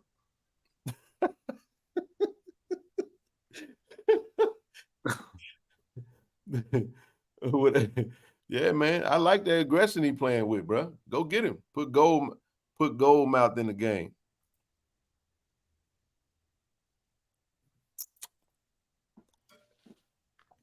But yeah, man. I like our chances, man. We gotta play good ball. I mean, we don't have a hot sauce in the dog food. That's what I'm saying. You put a little something some in hot there. sauce for my burrito, baby. I was hoping somebody It's good to be. I don't, you know. Put some hot sauce on my burrito, baby. I think we just be asking for players because we just think that, you know what I'm saying? I don't know why we don't think that all these players are practicing. You earn your reps at practice, family. This ain't last year where you had players on the sideline that just wasn't getting no burn. If they listen, you earn your burn. TC gonna play you. And it's proof to that. You know what I'm saying? Hey, I have a question for you guys though. For what you just said, Ken. Is it true or can it be true that some guys live for the moment? Yep. You have gamers, you have practice players, you have gamers, and then you just have, you know, some players are great practice players and not very good in the game. Some players are shitty practice players and they're gamers. You know what I'm saying? Exactly. So, hey man, let's roll with it. Man, I just tend to what I do is I just trust the evaluation of the coaches. If the coaches had a good enough evaluation to offer them and bring them here, I think they got a good enough evaluation to put a game plan together and determine who's going to play when they play. You know what I'm saying? So that's how that works. I think Mulligan can have a really good game. You know what I'm saying? You get them opening. I mean, you got to run it. Mulligan got speed, man. Every time that boy get a hole, he gone. He run hard, huh? Yeah, and it's kind of hard to break down. That's why I like matching a person like, you know, a running back against a linebacker, especially when with Coach Simmons and you guys saying the linebackers not good, man. You know, rolling them out the backfield. I say that loosely, that they're not good. I'm saying that they're the softest spot of their defense. Let me say it that way. And man, and another thing, man, I watched Mulligan again. Man, that dude do not mind putting his nose in a defensive lineman's chest. Man, that dude blocked, man. That dude blocked. So that dude is total package. I like that. Again, Moultrie running a good game. So man, I what I'm saying is we definitely can win this game. We're going to win. Hey, one thing I learned from I was in an old frame of mind one time, but one thing Coach Prime said when we played ULM, he said, we're going out there to win now. We're going out there just for no bag. That's what I'm saying. We're going out with the intentions to win. So I'm not saying we're not going with the intention to win or that our team's scared that we can't beat them or that we're not intimidated because and we're going to fight, baby. I mean, that's what we do. But man, I'm just saying that in comparison and what needs to be done. Then I know as time went on, people get tired and stuff like that, man. So it has to be strategized and with them guys having and old linemen get stronger as the game go. Just in case people don't know that. As game go, especially if they start winning and getting momentum, you know, the old line normally gets stronger. Hey, I love it. I'm with it. I think we're gonna be fine. I think we're gonna be fine, man. I think we're gonna be fine. One thing we have going for us too in this game is, and like most FCS, FBS games, is it's almost like I hate even use this analogy, but it's the best thing to hit home. It's almost like Colorado playing TCU the first game. You know, probably 80% of the players believe, but not all of them did. And then, you know, some things happen in the game where we score, you get ahead, you gain some momentum, the belief in the team will change. You know what I mean? And then it's like we kind of thought we could win or play with these guys, but then it's almost like being a boxing match. You know what I'm saying? I thought it was one thing, but then I caught them a couple of times, and they don't hit as hard as I thought they did. You know what I mean? Mm-hmm. It's like then that belief during the game starts to get there. And if we get that, because again, this is not a typical FCS road game for us. We're going to have at a bare minimum of 5,000 fans in there. You know what I'm saying? And no boom, so we're gonna be on one. We're gonna have enough people to generate something to create momentum for our boys, man. And if we're in that game or we got a lead, even late, we're gonna help our odds to give us a fighting chance to win this game. Because I'm telling y'all, man, if this game is nip and tuck in that fourth quarter, or if we got the advantage, we got just enough, man, to instill even more belief. And this is when we talk about a 12th man, you know, to help, you know, lead our boys on the victory. And my gosh, how sweet it's going to be when them little old boys from Lynchburg University go out here to San Marcos, Texas, get a dub against the FBS program, hightail it back to Jackson with a 3-1 record. And everybody in their mama said Jackson were going to lose their first 4 games. It's going to be a beautiful sight to see. Yeah. Well, I definitely want to see, like I said, when they get their hands on feeling, they got to bring him down because he has a little Houdini about him too. So you just can't touch two-hand touch him. You got to hit him and let him know you're there. I think Peppers is definitely probably have a shot. You know, maybe some running, get a running start, some blitz on some things, man. And I know Pepper's a pretty hard hitter, but even with that guy, I mean, you got to hit him and wrap that joke up pretty good, man. Well, I mean, but the other thing about their quarterback, I mean, there's no point in sugarcoating. He's gonna give us some opportunity to get that ball. That's his MO. It was his MO at LSU. It's his MO at Auburn. That's the main reason why he's not there. He's gonna give us opportunity to get the ball, and so it's gonna be us to get him. Because in a game like this, you got to factor that in too. You know, we could get a strip sack fumble. You know, turnovers is gonna be key. You know, even to aid the offense. You know what I'm saying? Because again, if we're able to maintain any type of long drive and getting points, you know, in these types of games, they loom large. What happens if we get an interception? Might get a pick six. You might get a scoop and score or something. Anything that's going to aid you at getting points is going to generate more momentum. And then you're talking about, again, that good 5,000 JSU fans is going to be there.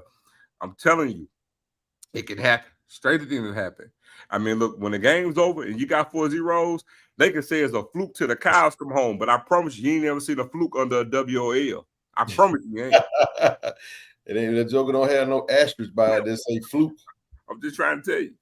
All I know is that 2 when our first number going to turn to a 3. That's all I know. Hey, Ken. Yes, sir. We were speaking on our defensive backs. So on that, that's what type of defense would you do a safety high? How would you start out with that defense? As far as because like I said, you know, with Finley being as tall and big as he still probably can get the ball off. Sometimes people hanging on him, or he can spin out and get away. Just need a little few seconds to throw the ball.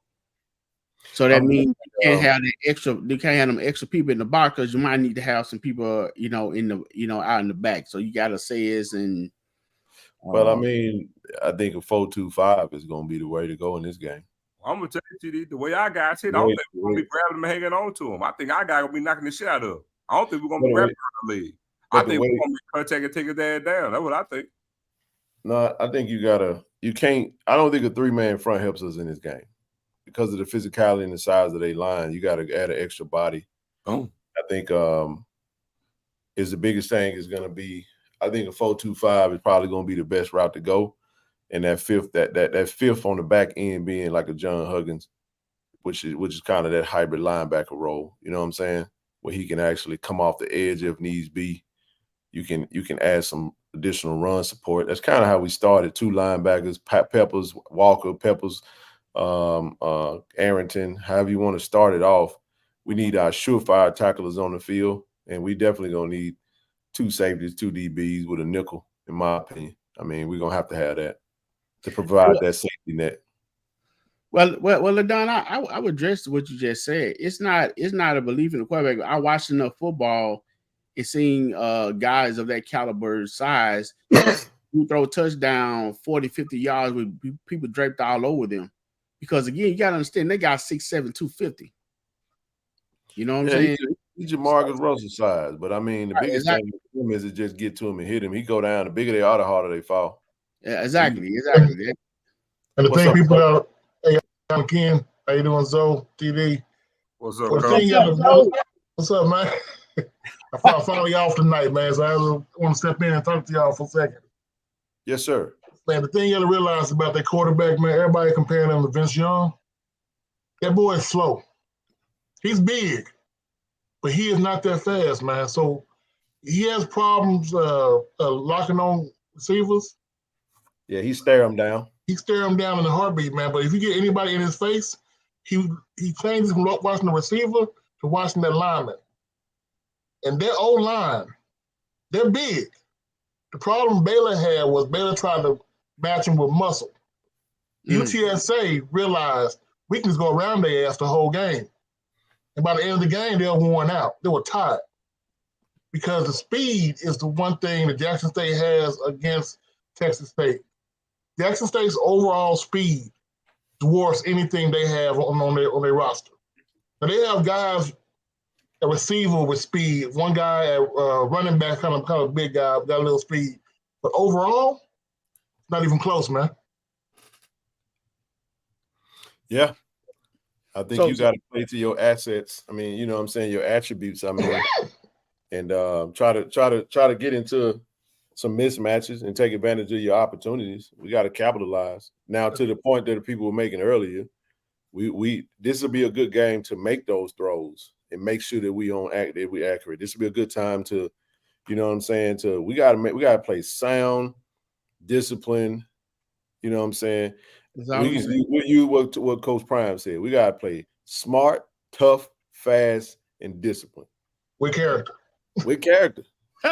I throw that in there because you know when you play against some FBS school, they liable to hit you in the mouth, try to get you out your, you know what I'm saying, say some disrespectful stuff. Mm-hmm. They liable to get you. You know what I'm saying? You get one of them jokers talking funny to you, and you gotta say. But this team is pretty disciplined. I mean, you know, we had a moment last week, you know, with JJ, but you know, I'm pretty sure he heard a lot from the coaches and he got that cleaned up and corrected. So. Now, with that being said, I think he was. When did that happen? I think he's good to go for the game, though. Yeah, and he probably missed the first half. Tell y'all something though. No, that was the first half when that happened, wasn't it? Yeah, he gonna miss the first half. He got ejected. Well, you only miss a half. Yeah, right. So he missed the first, and maybe he missed the whole second half. Yeah. JSU tight ends gonna eat this game, man. We gotta use them. We gotta use them. I mean, because like I said, they're linebackers. Most of them only blitz. They're not disciplined to stay in the zone area. So that between 5 and 10 yards is open the whole game. From the Baylor game, the UTSA game, even going back to Incarnate Word, that middle of the field from 5 to 10 yards is open. With the speed that Riley has, and even throw hunting there, it's that middle of the field, man. It's going to be touchdown heaven. Yeah, we got to just go out there and I like that we was able to, you know, get a really good combination on the O-line. You know what I'm saying? Like that actually looms well for us. I think we'll be fine in that area. I don't, you know, like I said, we actually going, contrary to popular belief, we going in that game to win this game, man. I don't some things got to go our way. We know that, but it's supposed to rain. Got a 40% chance earlier that day. You know what I'm saying? It's a lot that could happen, man. That can create that game.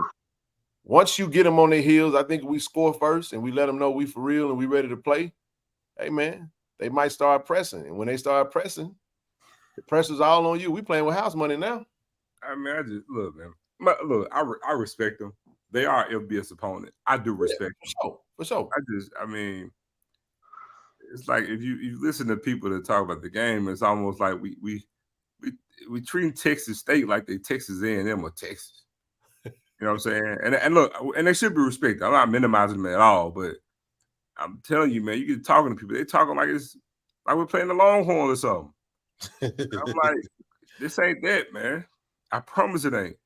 And also, I understand with Jackson State, but I'm telling you, man, open your computer, go to their website, look at the roster, go look at their roster. This is not 10 years ago FBS versus FCS program. I promise you it ain't.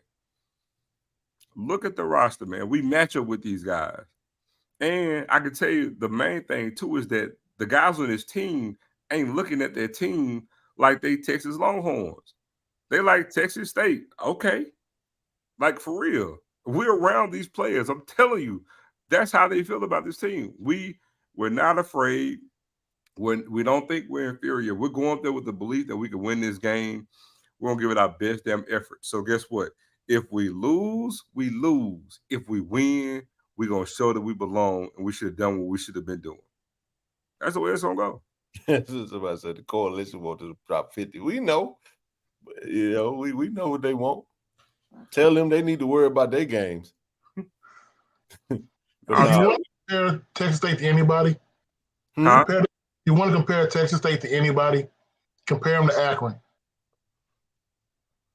Voila. Take that how you take it. And what did Morgan do to them? Morgan gave them the game.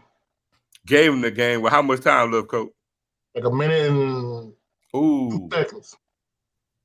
Morgan State actually Morgan State should have won. Interception return for touchdown and the fumble return for touchdown. And the game won 21-10. Morgan State should have won the game. Mm-hmm. Jackson ain't choking like that. I don't see it. I mean, you go back and look at that game. Like, don't forget, y'all, we held ULM to no touchdown. They just kicked 4 field goals on us. You know what I'm saying? It's not the same team, granted, but the point that I'm making is that the makeup of it is similar. You know what I'm saying? We on defense, we got to play up, man. You know what I'm saying? We got to play up. We got put in some tough spots. It's just something about playing in your conference games that you can get caught up. I think on a game like this, I think all the players know that they got to play. Like, I think the FBS guys kind of resort back to like a comfort zone. They've played in these types of environments for quite some time. You know what I'm saying? So it's not going to be kind of like a deer in the headlights type moment. So when you go through the defense, you look at it. K5 came from ULM. You see what I'm saying? Hazel played at Wofford. John Huggins played at Florida. Cornish Miller played at Auburn. You go to Evan Henry, Drew Thompson, Florida State, Philip Webb, LSU, Jason Brown, Texas A&M. My point is, on the defensive side of Charlotte with Solomon Rogers playing for Charlotte, my point is, we just got to go play football, man. We got to play our assignments. We got to make sure we tough and we smart, tough, fast, discipline. Like Prime said, man, we got to go play football. I would be excited, man, if I was on this team, man.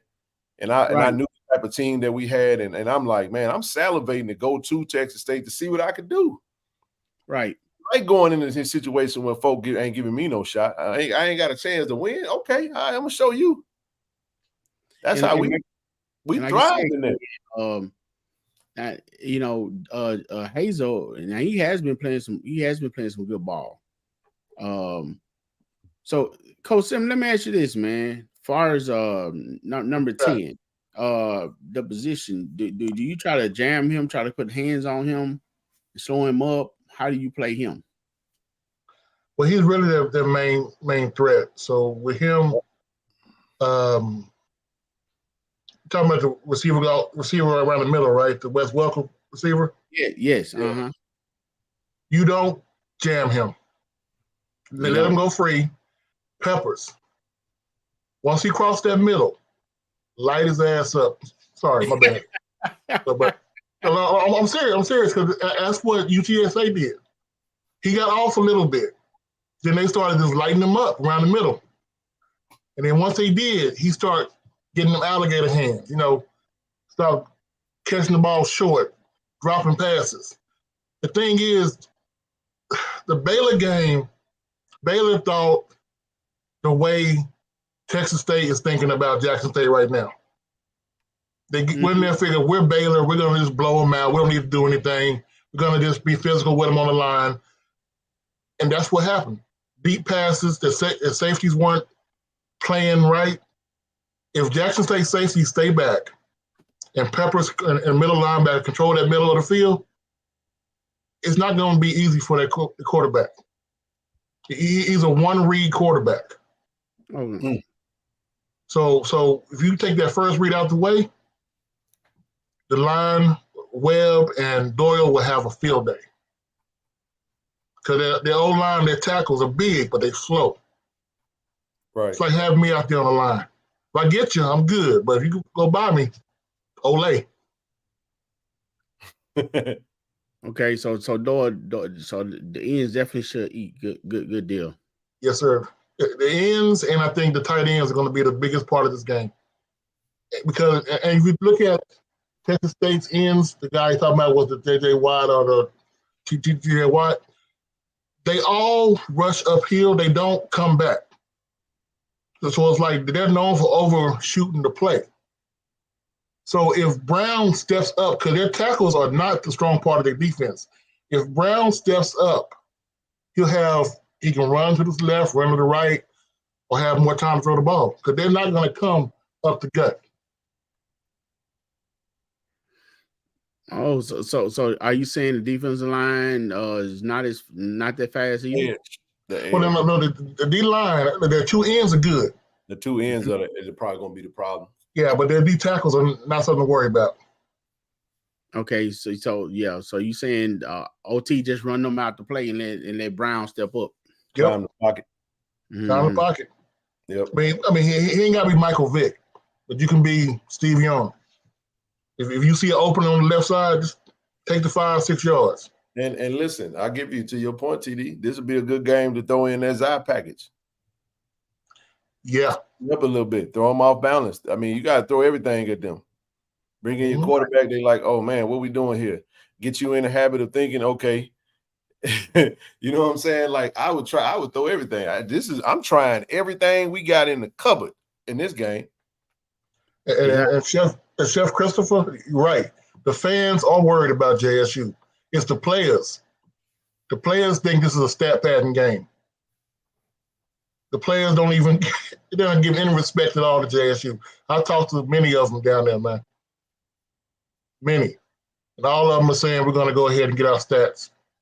That's why you got to go punch them in the mouth, man. Exactly. Oh, okay. So the players just feel like this is a cakewalk, huh? Yeah. That's good sign for us. We good. We got to go play football. FCS team, HBCU. They know the history of the SWAC and the FBS. They know that. Like, oh, they ain't won since '84. We good. They thinking, man, Dion gone, man. Them boys ain't hitting on nothing. Exactly. They're gonna find out. So listen to Coach Walker comment. If they like to put those defensive end out wide and let them come like that, man. A draw should get them pretty good too. Yeah. Draws, man. Running back screens, tunnel screens, anything over the middle, because the linebacker, I'm not going to say the boys trash, but them boys don't stay in their position, man. They don't. You do any misdirection, you got wide open 5 to 10 yards right there. So, for lack of a better phrase, this is a good time to dink and dunk. Yeah. Dink and dunk, bring up them safeties, and hit them with powers over the top. That's what I was thinking. Then once you start winning them out like that, man, then bring those running backs in there and let them run that thing, toward the end. So, yeah. There was a play they played against UTSA. I put it on my channel earlier, where they had the guy number 10 run across the middle. UTSA, we had 5-on-5, 5 men coming on the line, no blitz. The quarterback, Finley, was eyeing the D tackle from UTSA the whole time. The guy number 10 was wide open. The D tackle jumped up, nowhere near the ball.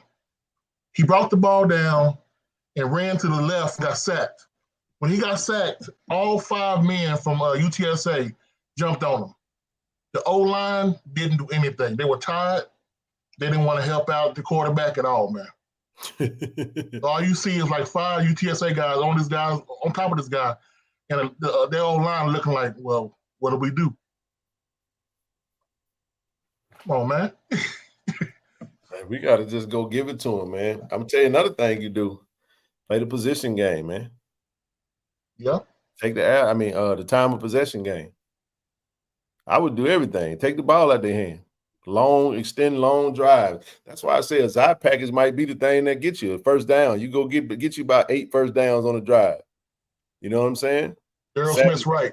6 or 7 first downs. You know what I mean? Misdirection will hunt. Daryl Smith's right. Yep. Misdirection will hunt, man. That's what you got to do because. Oh, misdirection will hunt. That's saying now I'm pretty sure we got some plays that look similar to what we did, but look, we got some. That boy gonna get that ball, man. Man, I see Hunt, Spencer, Rico gonna do what Rico do. Rico's a mismatch, man. You gotta have the DB got to really guard that boy, man, for real. And if they ever put Selvin McGee in a reverse, bruh, it's gonna be a problem, man. going to be a problem. Yeah, man, that jet sweep definitely works in his favor. And some of those the wide receivers over there, man. So some of those big guys like McCray, Duke, man. I like to see those guys get their hands on the ball and make some moves. And if that middle, like you said, Coach, man, it should be feasting time. Definitely is, man. Like you said about the depth thing, people don't realize NFL, the roster is like, what, 51, 55 players? Mm-hmm. So college is, what, 100, something like that? Yep. So who has more depth? It's all about quality. Facts. Once you get past their top 2 cornerbacks, it's like me out there playing coverage, man. For real. I mean, it's all what Baylor did. Baylor basically spread them out, let their top 2 corners play, and they attacked the 3 and the 4 number corners. And that's why they got 35 points. If you get 35 points this game, you're going to win. The Jackson State defense is better than Baylor's defense. And I said that. Coach, will you be at the game? Oh, yeah, I'll be at the game. Good. I'll be there. Look forward to meeting you then. Good deal. Yeah, man, that's good stuff. Hey, Coach Walker saying the same thing that you saying as far as the tight ends, man. You know, and they should eat. That middle, man, I'm telling you. And so if you start running that and using the tight end in that fashion, and then once they start trying to lock that down, then you start feeding the running backs out the backfield and on those flares, we they're gonna come up. They're gonna come up. Once they do, it's a track meet. So can you catch us? So what about the running back that's gaining 8.8 yards a carry? Is he out as advertised, a Jerry Rice Award winner? Well, the thing with him, I'm not saying that the boy's good. I mean, he doesn't fumble the ball. He's like a bruiser. But the offense, when they set it up, is so spread out that they try to spread you wide so you don't have anybody to stop the run up the middle. I would actually add some more context to that 8.9 yards per carry. I mean, how many carries he got? I mean, because guess what? You know how many yards per carry Andre Hunt got right now? Oh man, I'm just saying you have to have context to That's it. true. I mean, it's different if you say 8.9 yards a carry. How many carries do he have? Huh? In 2 games. How many carries do he have, TD, in 2 games? Let's see. See if you can pull that up. Because they don't run the ball good as a unit. Mm-mm. And so, you got to have context. If he only got like 10 carries, you see what I'm saying? It's a misleading stat.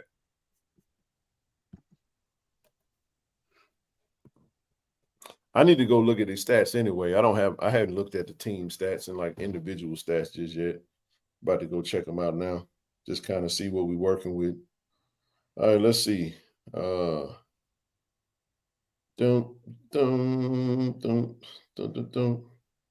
right, so we talking about Sun Belt. Look at Sun Belt. Where Tejas State at? Tejas. So we're looking at TJ Finley. Okay. 38 for 60. 509, 3 touchdowns. That's in 2 games. Mm-hmm. Marty, he got 12 carries for 106. 1 touchdown. Their best receiver got 9 receptions for 134 yards.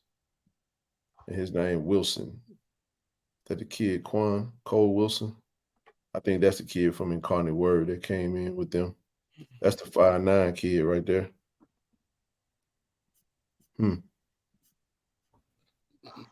Interesting. So he got 12. He got 12 rushes for 106 yards in 2 games. Mulligan had that in week 1. And then the other running back has 25 carries. So I'm assuming that Hill is the main running back. 5'8", 200. And the other kid, Marty, is 5'9", 180. Okay. And see, that's not to take it away from him, but What that tells me is that almost feel like Andre Hunnish. He So probably they- had 2 big runs after those 12 carries, probably. Bro, they averaging 2.6 yards a carry. You see what I'm saying? So what that tells me is probably 1 big run like Andre Hunt. Yep. Well, he got a long of 65. It's a misleading stat. Misleading stat. Now again, that's not to take away from how good he is or the player. But I'm just saying that he rushes for that and that's his average. Got to give it some context to it. True. Yeah, his 2 top receivers is Joey Hobart and Cole Wilson. That's who you're gonna have to keep an eye on, though. You're gonna have to pay attention to Hobart. Hobart only got 7 receptions, 111, and 1 tug. But his team is I get it. You know what I mean? TJ Finley don't have an INT, but he got 7 sacks against him. He's throwing 63% right now.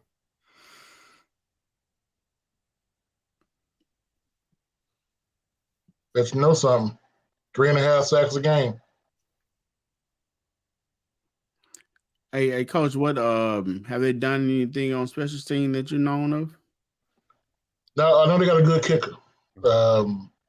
He has a pretty big leg, pretty accurate. But as far as like kick returns, nothing really special. You can definitely control the field of play. Hey TD, I got one for you, bro. We got a running back that's averaging 8.2 yards a carry. 8.2 yards a carry. Yep. Moch? Desmond Moultrie. I was just saying, that boy had a good game, man. And that's 5 rushes. Let's see. Blue said Jason this is what I'm saying. Jason is throwing at 67% right now. 4 touchdowns, 0 INTs. I love the fact that for both of the quarterbacks that have played thus far, we don't have an interception thrown to the other team in 3 games. I like that. It's a great stat.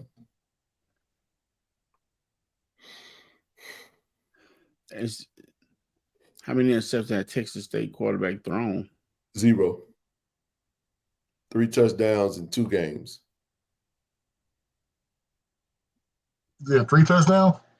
3 touchdowns total in 2 games. Yeah, that's about right, because UTSA, he didn't score a touchdown.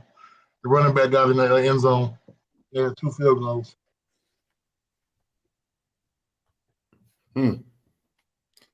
So in that game, you had Finley he was 16 for 30, 211 yards.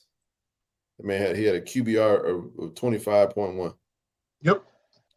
They averaged 1.1 yard per carry for their whole game against UTSA. So they really don't have a running game.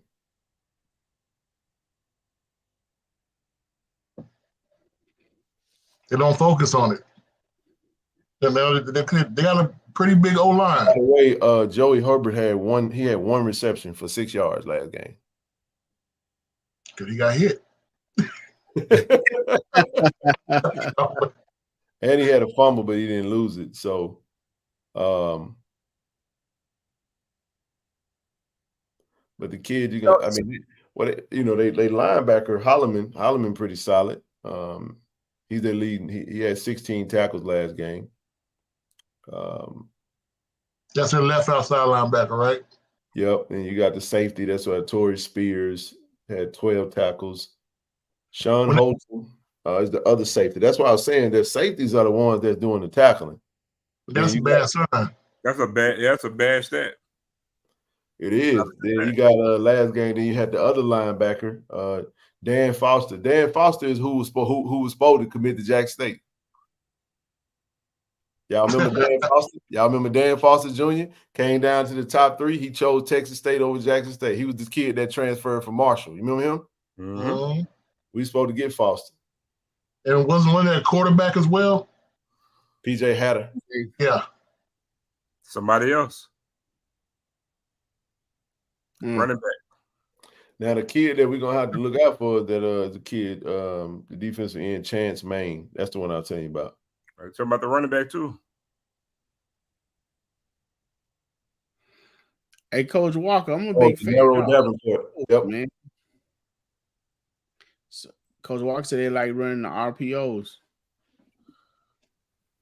Yeah, I'm gonna watch that Baylor game. I haven't watched the Baylor game. But look at this though, y'all. They gave up 158 yards in that game, rushing. So UTSA's running back had 26 carries, 103. And then their three top running backs was at they averaged 4 yards a carry, 4.3 and 7.3. Now, granted, that comes down to physical. That means they out physical them. UTSA had a more physical team.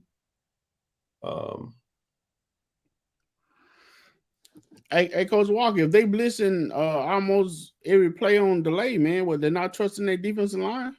No.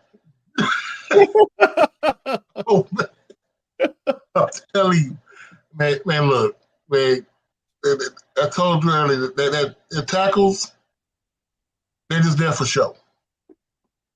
Their ends, they're going to be 10 yards back. They're going to overrun the play every time. As long as you get that ball out under 4 seconds, you good, man. You are good. Mm. Hey, the announcer said on when Cordero interviewing the man, so they expecting a big crowd. Yeah. First home game. It's going to be at least 10,000 HBCU fans there. I know you're saying 5,000 Jackson State fans, but for everybody I'm talking to in Austin, all the family alumni. We got an Austin chapter. We got a Dallas chapter. We got a Houston chapter. And we got alums that live in San Antonio. We got a whole shebang. And I got 20 folks that's coming. You know what I'm saying? It's exciting, man. Man, we're going to be deep like in that. Like a family reunion. Oh, we finna be deep in that thing. Ain't listen, love the boom, but we got to bring the noise. Ain't no noise. Ain't no show. Ain't no neck. It's just straight defense. Defense. You know, that's all we can do. Just don't go down to the square after the game. Hey, we can hit that fired up. This is when the chants need to kick off now. What do we? No, I don't know about no. What do we want? TD? What's that touchdown? That's too much talking. I want fired up. J State fired up. Hey, fired up. J State fired up. Hey, when somebody, all we got to do is stomp on the thing. Boom, boom, boom, boom, boom, boom. I'm telling you, bro. You got to go to a game when it ain't no man. It's just about the football. We get crunk, man. Hey, Coach Simmons, what do you? I seen you say something about Hayes County, man. What's so bad about their squares? So King can tell you is also, man. The square is their little club district. So after every game, all the college students go down there. Downtown? Yeah. Downtown San Marcos. It's chill, man. But like I said, it's Hayes County. It's one of them counties where they want you to have fun, but just not too fun if you have a certain skin tone. Man, just go to San Antonio or Austin, man. Yeah. I ain't saying don't have no good time in San Marcos, but after the game, yeah. 35 minutes either way. I mean, hit San Antonio, hit the Riverwalk, hit Austin, hit 6th Street, West 6th Street. Man, go to the Domain in Austin. West 6th Street. Yeah. You can go to West 6. That's cool, but depends on what you want to get involved in, TD.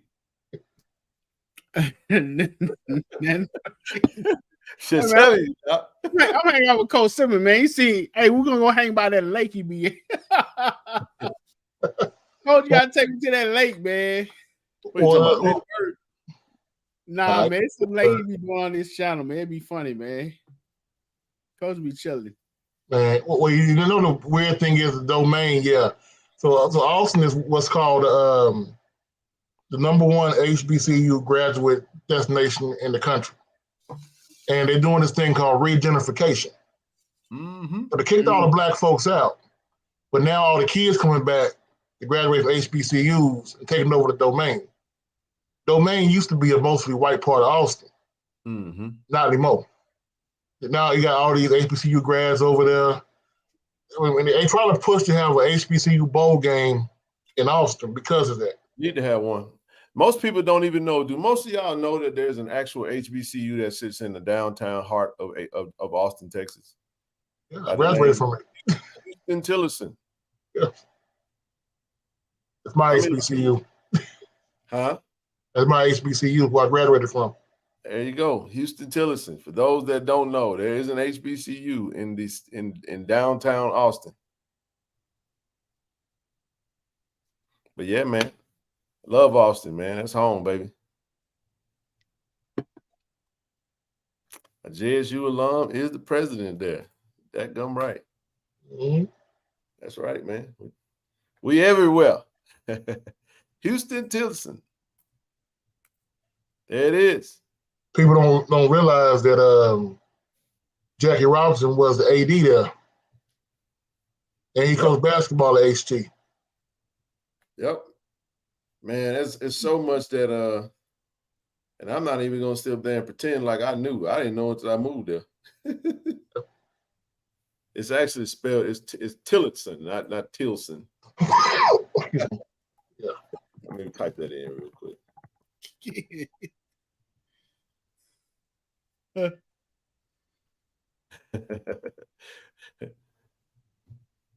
Look it up. All right, coach, you got any more nuggets, man? I mean, because stuff that you provided, man, sound like some great scouting. Well, man, I mean, if y'all coming down here on Friday, there is a couple high school games y'all can check out. One is LBJ versus Reagan. And there's about 9 kids who are going D1. 5 of them kids got we won't be in all HBCU offers. But if you're coming on Saturday, get some barbecue while you're down there, man. You can go down to Black's, go down to Little Barbecue in Austin. Don't go to Franklin's. Yeah, you're wait in line for 5 hours for that crap. Line all day at Franklin. Yeah. Is it that good? Nah, it ain't. It's just location. I'm honest with you, man. I'm not gonna lie to you, man. It's just straight location, man. There's nothing else by it. So everybody just go over there for the gram, you know. I'm in line at Franklin's for 5 hours and yep. Yeah, nah.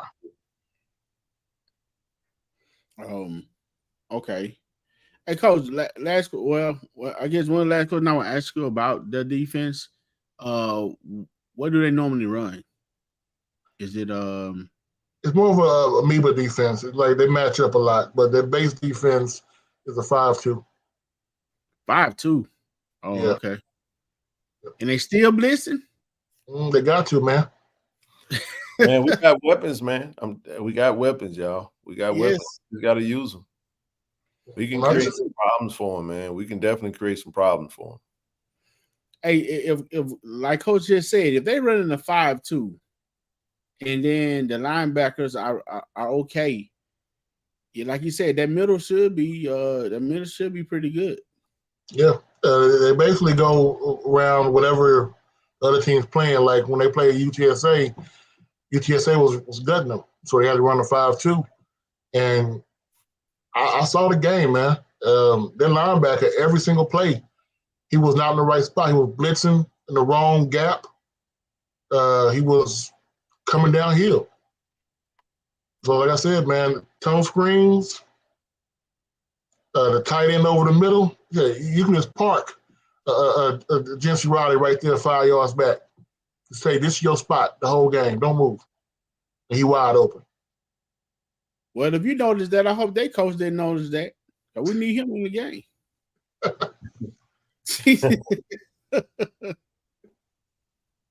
Man, it's weird, man. It's like I know they had a show earlier. I think it was Fortune on the Club where they interviewed some of the commentators from Texas State.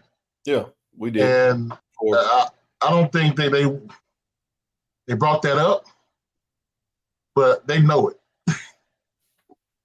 They know the tight ends at Jackson State are better than the tight ends they face at UTSA. A lot of people forget Jackson State is FCS and name only. A lot of the talent y'all got is better than some of the talent in the MAC, better than some of the talent in the Sun Belt. Facts. It's all about coming together with it. And if your quarterback can continue his streak and no interceptions, that's basically it, man. Your running backs are good. Your line is good. Your D-line's good. I mean, hell, I don't know what happened to FAMU, but well, you got a motivated FAMU that came in, punched us in the mouth, and we never recovered. It's like Israel Alisande, man. I'm a big Izzy fan. He got punched in the mouth in the first round, Strickland, and at that point it was over with. Mm-hmm.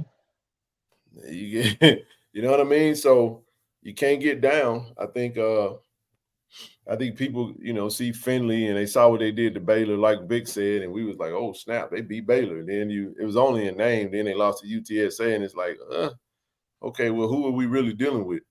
What team do they really have? So they played UTSA, who've been whooping them up and down the street past few years, past 5 years, you say. And they actually had that was pretty close, and they beat Baylor. So, okay. But then UTSA lost to Houston, which lost to Rice. so it's all about the game plan, man. I think TC them got it locked down. I mean, man, if I'm seeing the linebackers, I know damn well TC saw the linebackers. Well, I mean, go ahead, Ken. Hey, Rochelle. Hey, Rochelle, what's popping? Go. What's up, brother? Brother Nardo, what's happening, baby? What's up, Cam? Y'all doing all right, man? Oh, man, we good, baby. We good. Just talking a little football. What you got? Yeah, man. I figured I'd jump on real quick, man. Hey, man, good. Hey, man, it's a pleasure meeting y'all down there in Miami, man. Y'all some good folk, man. No doubt, Likewise, man. Likewise, yeah. brother. Good folk. But look here, I wonder. I just kind of been listening in the background. Coach Simmons been doing a good job of kind of doing some, reconnaissance for us out there, and just kind of want to jump on and kind of share some things that I had kind of put together earlier in the week. And so I kind of put together a little spreadsheet just to kind of really put some data together, because I know we've all said that that we match up pretty good with the teams, but when you see it on paper, and that's just me just like taking the average, like for example, looking at the like the DBs as far as like the weight and height. I mean, what Texas State's averaging about 6 feet on their DBs. We're averaging right at a little under 6 feet, like at 5'11". They're about 6 pounds heavier than us, man, and that's it. And then when you go down to like the to our defensive linemen, you're looking at 6'2" to 6'2" on both sides of both teams. We're a little heavier at 275. They're a little lighter at 260.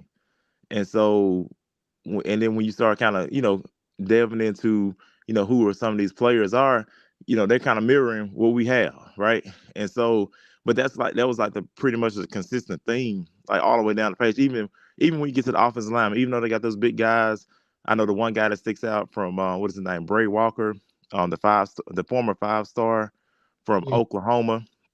He's at 6'7", 350. But when you look at Quavion Davis that we have on our side, he's 6'7", 350. So boom, they cancel each other out. And then looking at the height and looking at the weight, they're averaging about 311. We're averaging 314. So I mean, these are numbers that, before the previous regime, it would be a glaring, understatement on our side. But now we're like either overstated or right even. So I really want to win this game because I think we have the measurables, the depth, and that's kind of like one thing from the previous regime. It's like my mindset just can't go back to how it was back before they got here, because there's a quote that says, a mind stretched would never return back to its original form. Well, my mind is stretched, and so yeah, look, bring it on. I don't care. I mean, this is some of us that work at, some of the top companies. We bring it to these Power 5 folks on a daily basis and beat them at their own game Run sometimes. circles So around. yeah, exactly. So I'm not buying into that anymore. As far as like Two said a couple of weeks ago, I'm not worried about the name on the jersey. I just go out here and play our game, right? Yep. Be responsible for yourself, win your individual matchups, and then at the end of the night, the scoreboard gonna reflect the effort that we put in. Let me ask y'all a question. Does can they DBs match up with our wide receivers that No. we on? If we just saying, like we're gonna have to, Jason spread the ball around last game, 8-9 different receivers still, I think we can win some. I think we got our chances, man. I really like our roster against this team. The only thing that we got to figure out is the trenches. The game is always won and lost in the trenches against FBS, FCS. This game is the making for an upset, y'all. I'm telling you, we have what it takes to upset this team. I'm gonna tell you another thing that's a motivating factor. This is our last road game, and we get to go home. You see what I'm saying? So it ain't no middle of the last extended road game. I'm just saying, it's our last road game on this stretch, and then we get to go home for 2 weeks. You see what I'm saying? Yeah. So that's motivation within itself. People might think, well, that ain't really no big deal. Yes, it is. Yes, it is. Trust me when I tell you, when you playing with house money, and then go ahead. Somebody said punt it out of bounds. Yeah, we gonna do that. We really should just take away the return game from them completely. Can I ask you a question? Yep. Following on what the 85 Tiger Show said, if you take away the name Texas State and just look at the players on each team, do you think it's closer? Or is the name Texas State and FBS what people are using to say Jackson gonna lose? Two things: the name and the amount of in the 85 versus the 63. That's the name. The question, to answer the question, he said, if our D line is the strength, why have we won? What game we lost in the trenches outside of Texas, outside of FAMU? In the first half. Well, you say second, just say FAMU. We lost that game. When we lost in the trenches, we lost the game. You know what I'm saying? You go back to the first game. I think we won in the trenches in that game.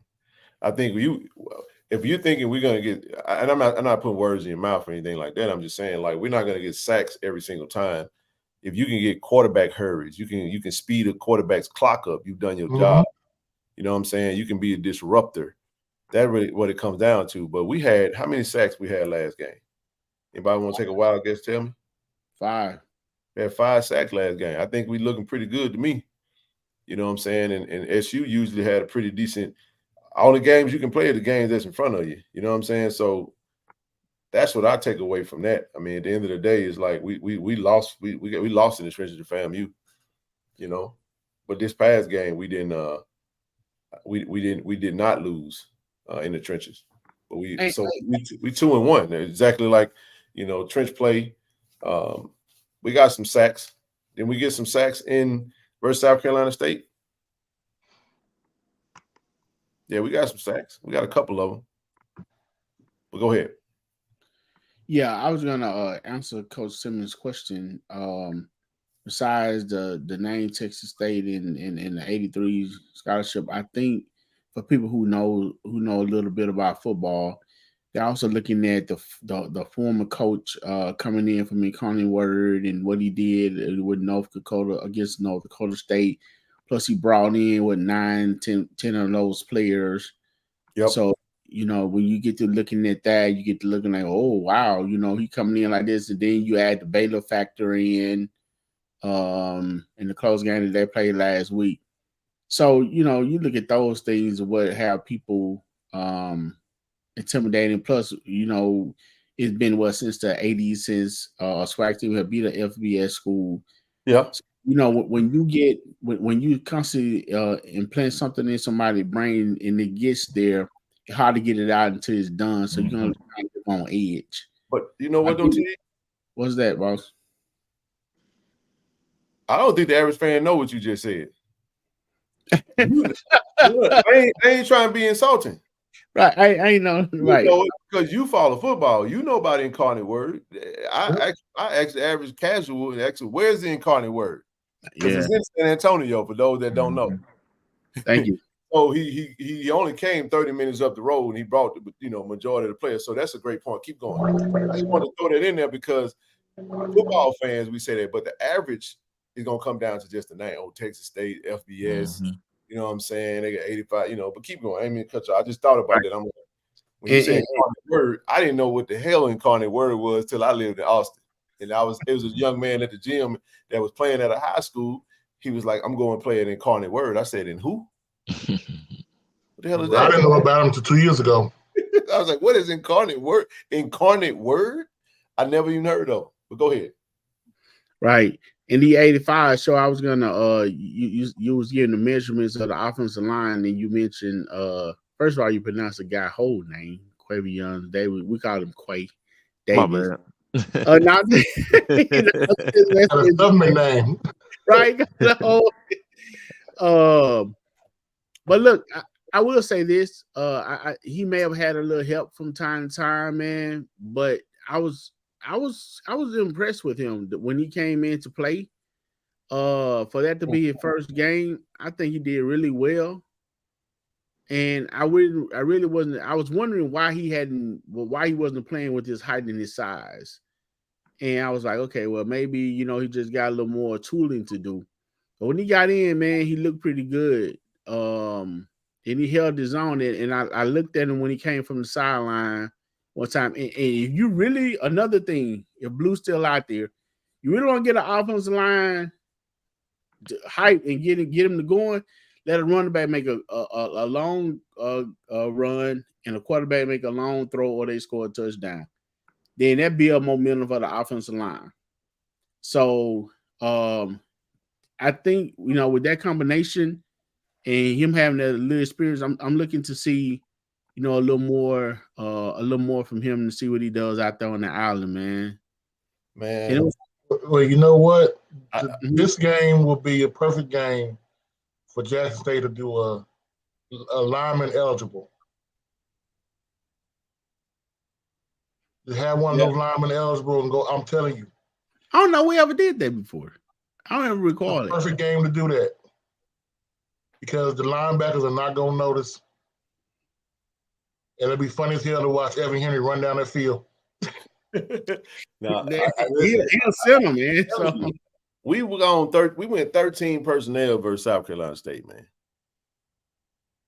I'm telling you right now, we could easily run 12 personnel and create some serious problems for this team. And just because of you got to go to where your mismatches are. Avoid the strengths. Hey, to your point, TD, I like Quay off that edge because you got that big defensive lineman and coming off the edge, 6'4", 6'5", big, strong, brute force looking like Joey Bosa. All he got to do is get his hands on him. You see what I'm saying? Just put your hands on him and just keep him at bay. You see what I'm saying? Get Jason time to climb that pocket and let the interior linemen do what they do because you got Towns Blue right there next to him. You got Evan Henry in the center. Then you got Sir Riley. So I like the Sir Riley, Towns Blue, and Evan Henry tri-combo with Deontay Graham off the edge. This is a really good offensive line core that we have going right now. We just didn't know that big Quay Davis was going to be the one that was on the left tackle spot. And I like that he had a really good game. But let's not sit up here and sneeze at Southern's defensive line. Southern's got a nice defensive line. Yes. And people were saying that prior to the game. So, the good thing about the FAMU game is you take your L, you take your lumps, you look ugly doing it, and you figure out what works, what does work. But you got to keep in mind, I understand we really could have put up 40 against Southern. We could have 2 more touchdowns easily, 41 to whatever, 41-14 could have easily been a score. Minus that touchdown they took, but go ahead. We're going to talk about that one. I would have added that. Adding that touchdown, that's 34. Then you add another tug, that we could have got. Even if it, even if we make the field goals, TD is 38. You know what I'm saying? But with that being said, I'll say it this way. You go out there into a very, very, very hostile environment. Sellout crowd, the pressure's on, it's Southern, we coming off a loss. Everything was against us we had to win that game. It was a must-win game for us, and we did it. So this goes to show that this team has some great character, and this team is really growing within the space that they're in, and they're growing with one another, and they loving on one another. So I like what I see from our team. I like the tenacity. I like the grit and the grind, and I think we can go down there and make some shake. When you really look at it, this is where you need to, and Tony, your FBS guys got to step up. And you got to let them know, look, man, we all come from this. Josh Clark is a 4-star that played at Ole Miss. Phillip Webb is a 4-star that played at LSU.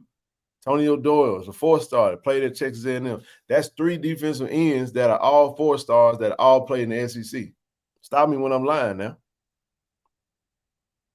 You see what I'm saying? So basically what you're saying right now, what I'm hearing and what I'm summing up what you just said, these stars need to matter. We got to play our effort on the field, and our play on the field got to match what's on paper. Because if we come with it like what our papers say, we're gonna be all right. Mm-hmm. That's what I'm saying. We can't. The paper don't matter when you get on the field, but I'm saying if our play on the field can match the paper, then we're gonna have a good showing. Oh yeah. Mm-hmm. I will say this, man, and Ken, the 85 show, Coach Simmons. I want to see a little more of the playbook, man. I want to see a little more of the playbook. Well, TD, you gotta understand, whenever there's new coaching staff, it takes about 4 games for the playbook to get opened up. It always does. It takes time. We've seen the playbook, actually. We've seen a lot of the playbook. Now, the thing is, what happens, you go into the game with a game plan based off personnel, based off scouting, based off what you've seen on film and what you worked on. We got to get out of this. This ain't you. I'm not talking about you. It ain't Madden. Mm-hmm. Not Madden, where we just go and we just all over the place. What I'm saying is that I don't disagree with you. But when you look at the playbook and look at the actual game, we actually did go in the playbook a little bit. That play to Andre Hart. Yeah, that was one. Yes, definitely. The timing of that call, because you caught him off guard. You know what I'm saying? So, I think we'll show a little something, man. I just would have been. I'm aggressive, man. So my mindset is aggressive. Yes, sir. You know what I mean? So the only calls that are ever questionable in football to me are the super duper conservative calls. You see what I'm saying? I'm not conservative in football. I'm gonna punch you in your mouth and keep punching you. And I'm aggressive as hell. That's how I think. That's how I look at it. So I understand that's my thought process.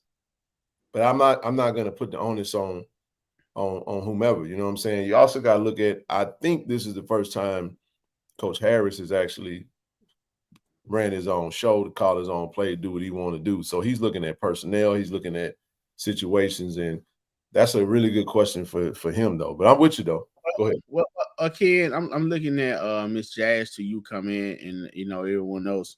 What is it? I think what it is, man. I think our expectation for the offense, due to what we was hearing and different things, probably was a little higher than it probably should have. I think it's unrealistic because you got an entirely new team, an entirely new staff, an entirely new everything, and we wanted to do that just like that.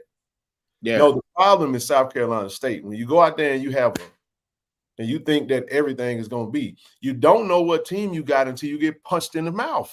Mm-hmm. We got punched in the damn mouth against FAMU. Mm-hmm. And y'all saw what happened. So the question is, who are we since we got punched in the mouth? You go to Southern, Southern, and you figure out, you know what? Hey, I like what Coach Taylor said. Like, look, this team got some grit, man. We shook back, and that's the sign. The game. I think we're gonna look back at the Southern game more so than the FAMU game, and we're gonna identify. That's gonna kind of be the turning point for our season. I really believe that because no team. The problem with the prime teams is we never had met adversity until it was too late. Mm-hmm. I'm gonna give you one.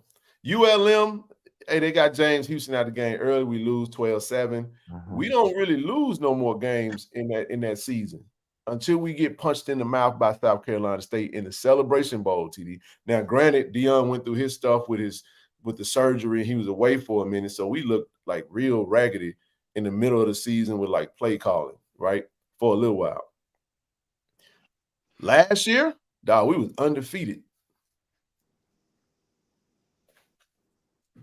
And it got a little tight, and we still we lose in overtime. That's what I'm saying. The adversity struck, and it was the last game. So this year, we're just not used to seeing us have to deal with the adversity as early as we did. So now we're questioning everything. And plus, we're used to passing 65% of the time. You know what I'm saying? It's a complete change. Everybody that has that, I think we listen. I don't think we really understand what we have to the nth degree, like we will in the next couple of games. We're gonna learn a lot. You also got to understand that we've been on the road for 4 weeks.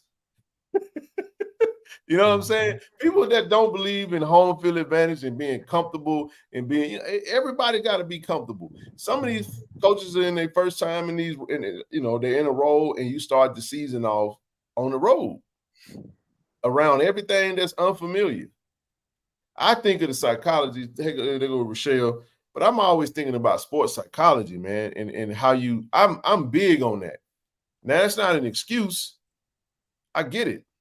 But I always would rather reserve my take for just listening. I want to know what the coaches are saying to themselves. You know what I'm saying? That's why I do appreciate the press conferences. I don't recall seeing Mo, but I think I got the full press conference. I don't know if Austin and his team put it out on the school page, but I'm always curious to hear what the coaches have to say. You know what I mean? That's why I appreciated TC saying, hey, I told Jason, hey, man, you got to show that toughness, and you got to make the team believe. You know what I'm saying? When a coach shares that, he's not giving you just coach speak. You know what I'm saying? He's giving you a peep under the tent as to how he thinks and what he was saying. And hey, I love that, man. Yes. So I don't really get into like who's impressed or not impressed. I get into wins and losses. Mm-hmm. You know what I'm saying? And we lost literally one half of football in 3 games. And that one half cost us a game. It is what it is. Now we got to go out here, because I will say this. I don't go down what we look like Saturday. If we come out that thing with 1 point more than Texas State, I'm taking it. You understand what I'm saying? I'm rolling with it. Taking it. Do you hear me? Right. I don't even care about who struggled, who didn't. Did we win? This is an ultimate team sport. You need all 11. You need all 33 special teams, defense, and offense clicking on all cylinders, and you need all your coaches coaching. You know, Hey, Coach Simmons, I know you know all the good hot spots for the talent in Texas, man. I know there'll be some recruits at that game, man. So Ken, we go out there with a good showing, man, so we can we walk out there with half of the recruits, man. We're gonna show up. Yeah, matter of respect, good thing you said that, because Texas State is getting recruits in for free. If you are a high school football player, they send out this invite to that game. You can come to the game, you and your family, for free. And I can tell you, at least the high school students that I talk to in Austin, they prefer to go to HBCUs, but HBCUs are not recruiting them yet. Well, this is the chance. Yeah, well, I think this is what I know, and I say this, and we'll let Rochelle speak to the people. Listen, I Coach still lived there. I lived in that town. Trust me. These kids are very they know who Jackson State is because of Prime. Prime lives in Canton, Texas, which is up in the DFW area. Him going to Jackson State for the 2 years he was there, he was with us. They know who we are. So when you hear the name Jackson State's going to be in that area, there's a gravitas to that. There's people that's going to this game that ain't seen the Jackson State. You know what I'm saying? Just having an HBCU in a predominantly white Hispanic area is big anyway. In the heart of Texas, you down the street from the capital. Texas is playing Wyoming. You see what I'm saying? If the boom was coming, it would definitely really get some things rocking and rolling and brewing over there. But it is what it is. So I think this is a good time for us, TD. We go in and have a good showing. We got to look good. I don't know what uniform we wearing, but it's a whiteout, so I expect us to look good. So Dominique, come on with it now.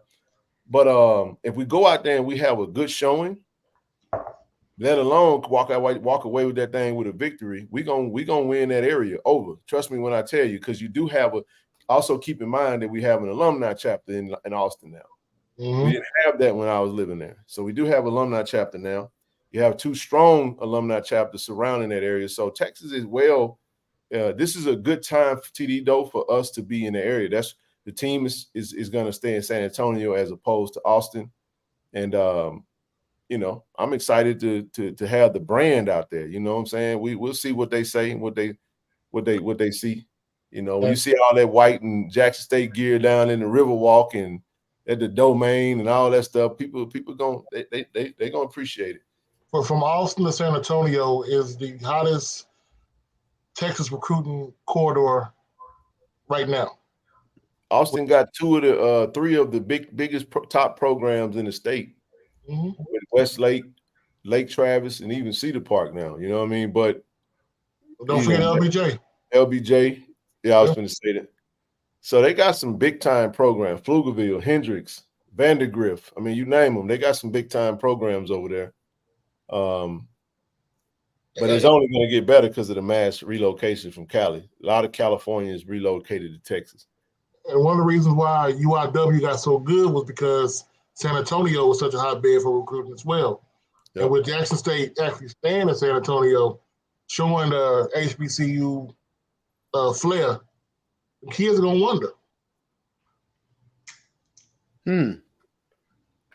Hold that thought. Rochelle, good evening. Hey everybody, good morning. For some, it's almost. I was listening to y'all. I had choir rehearsal tonight, and I was listening to you and all y'all on the panel. I was like, these guys study the heck out of these teams. I was just like, y'all not playing. Y'all are not playing with the thing. I was like, okay. And hi, Coach Simmons. I hadn't officially met you. Hey, Miss No Gray, how you doing? I'm doing fine. So, hey, Jay, it be a dream come true for me to get both blocks on each side of the helmet. I'm kind of over this one block, one number stuff. I'm not a fan of that. I ain't. I want to go back to the block on block.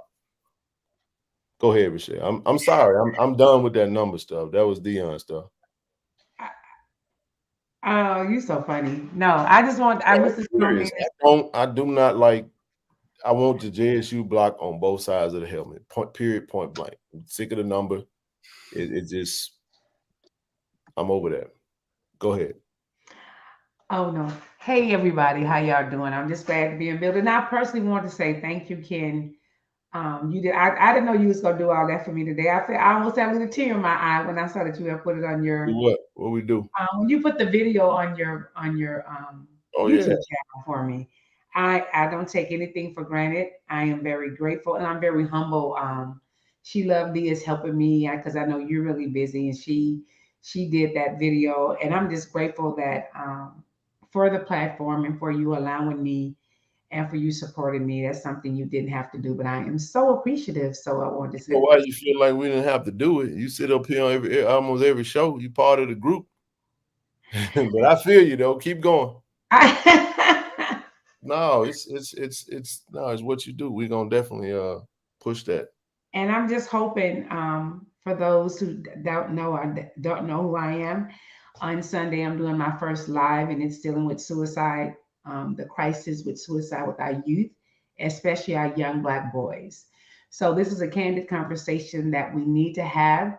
I will have a number that you can text in your question because I know that could be sensitive to some people that may be experiencing their children having suicidal thoughts. I want you to know that you are not alone. And so I'm just excited, and I hope that it helps some families out there that may be struggling in secret, because we have put such a shame on these things that we need to normalize it. So I hope y'all put me on your TV and have a conversation, and you can even have your children there, so you may begin to know how to have a conversation with your kids. Outstanding. Well, your work that you're doing is a necessary thing, and I applaud you for taking this step in this direction to utilize this platform and go in that direction. It's a necessary thing, So congrats on that, and we definitely gonna support it. We're gonna Thank be you. all over there. And I can tell you, it was the family and you encouraging me to do this. I don't think I would have ever done it. I've been thinking about it forever. But when you talking to me offline, and the response that I've received from some text messages, some back channels, I was like, okay, I can do this. So I just want to actually thank the family, the chat family. I'm telling y'all pushed me into doing this. So I am very appreciative of it. No doubt. Miss Rochelle, Yes. you mentioned it, and we kind of studied this game. The second I saw Jackson State playing the Texas State, I was down there for their spring practice. I was down there for the open practice they have. So I I was wondering, because when I was driving, I was like, "Who is this guy?" Because you know everything about this team. But because I couldn't see your face, I'm like, he studied the heck out of him. So I was like, "Oh my God, yeah." I was like, "Who is this guy on the platform?" Because you was just going in, and I was like, "Wow, okay, he's one of us too." So I was in awe about what you were saying. I was like, "Oh my God, he knows it all." Yo, you should see his random YouTube page. It's funny. It's funny. Yeah, man. We did. I'll take this moment to kind of recap the show because I'm gonna shut it down in 12 minutes. I got to pack. I ain't packed yet, so I leave in the morning, and I'll be heading home in the morning to ATX, man. I got an 8 o'clock flight in LA. So hell, KT Dub, what's up? I do want to say this though, because there's a couple of things that, huh? So I thought KT Dub was in the bed by now. It's past his bedtime. KT Dub. Yeah, we worked out some stuff for the so we got a lot accomplished today. We got the building and everything got signed for the event next week. I sent my Dukes the bread to get the money, the food rocking and rolling. And we had to get a little extra security because we're gonna have more people than what one security person would actually hold. Right now we sitting at 175. So we're gonna be packed in that. We're gonna be deep in that thing, man. So y'all make sure y'all come in that thing looking good. We're gonna have a good time next Friday. For those that don't know what I'm talking about appreciation. We'll have that next week, of course. And I'm gonna drop the link. Shoot me an email. Shoot me an email if you need a hotel. We got a block for some discounts on that. So if you're coming to town, please hit me up. KC-1400 Media Group at gmail.com. I'll send you over the links for the hotel. Let's go ahead and book them. I think we're trying to grab about 25 total rooms, trying to get as many of those. And the more rooms that we actually book, the better it is for us. We're trying to partner with, Visit Jackson and, get some other benefits in whatever whatever opportunities that are there. So, yeah, man, we are. Why does my screen look so weird right now? And you've been fuzzy all the whole time. You look better now. I ain't got nothing to do with you being fuzzy, bro. I'm fuzzy. I ain't fuzzy, man. I got that fiber, man. What you talking about? You ain't got no spectrum. Can I answer a question that was asked in the chat, please, before we go? Oh yeah, go ahead. I would say an age recommendation could probably sixth grade and up. The stats I'm giving is for youth from I would say middle school and up. Is nothing harsh that would be said. I think it'd be good for them to hear. And then this will also give you guys a way of having the conversation. Because I think a lot of times we as parents, we really don't want to know what our kids are experiencing only because we don't know how to handle it. I'm working to get all of the things that I'm going to have that night will be on my website, the nonprofit, that you can actually download those slides down. So you can have something to have after we have this conversation. If you want to come up, you're more than happy. But if you want to shoot a text and ask the question, you can as well. Thank you.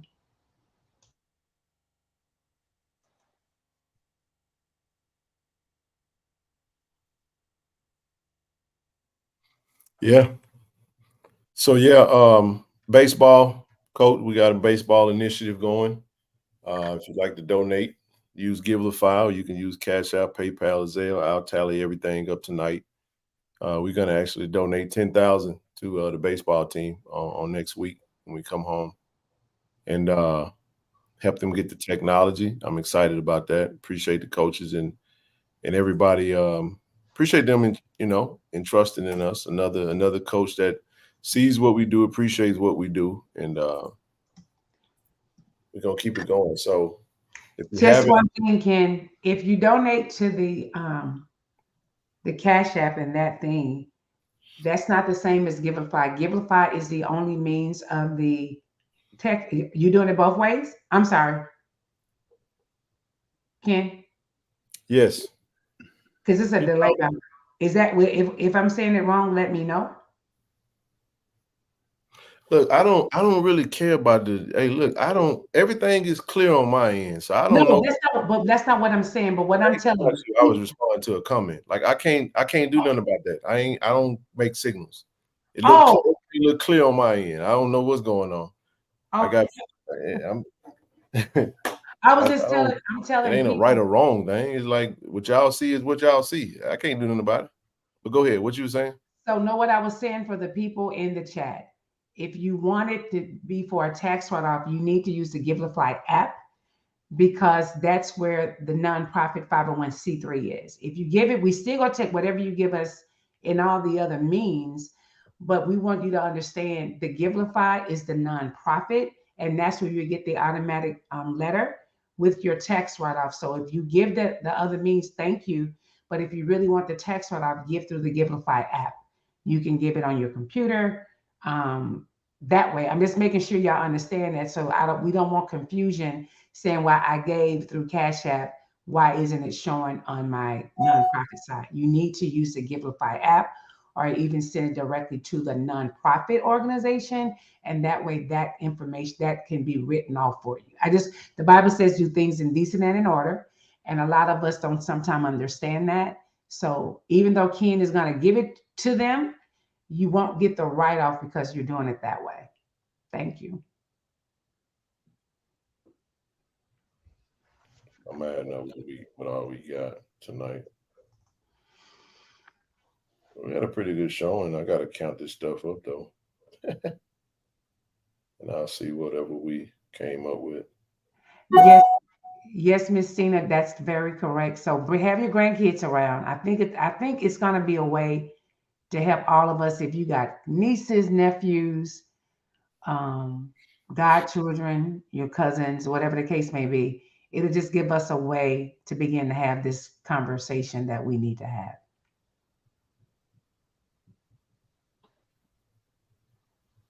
That's it. That's all. Hey, Coach Simmons, I got one more thing for you, man. Before we shut down, man, you got any last word, any predictions? I mean, you don't have to do the prediction because he might be putting you out there, but Hey, look, I'll be honest with you. I think JSU gonna win. I'm just trying to figure out a scope. Because if the safety, if I think it's Guthrie and I forgot the other guy's name, the safeties don't play their position correct, it could be a high scoring game. But I think they will. So I will put it JSU 28, Texas State 17. Wow. Because I have no faith in Texas State's offensive line. Their running game is basically non-existent, and their quarterback can't read past the first player. And if you hit that guy over the middle, what do you have, Ken, last game? 1 catch, 6 yards, 1 fumble? Yep. Shell. We'll answer that after. Yeah, he had 1 catch, 6 yards. Yeah. Yep. That's a big target. Man, that's gonna be a tough one. I'll give my score Friday. Just give me a dub. That's what Yeah, by 0.1, it don't even matter. Just come out with a dub, man. You're gonna take 3-2, huh? Bro, I'd take 3-2 all day long. 3-0. To answer Jeremiah's question before we leave, Jeremiah, our children are being bullied more than ever before. When we grew up, we didn't have social media. Social media, cyberbullying is very much so real. These babies are hunted almost 24/7 with the bullying that they receive. You'll be amazed of how our children think because we don't ask them how they're doing. Because we really don't think, like, if a child tell you they're doing okay, what does that mean? Okay is not a feeling. But they don't know how to express their feelings because we've never been taught ourselves. Because we'll say, it's all good, I'm okay, I'm fine.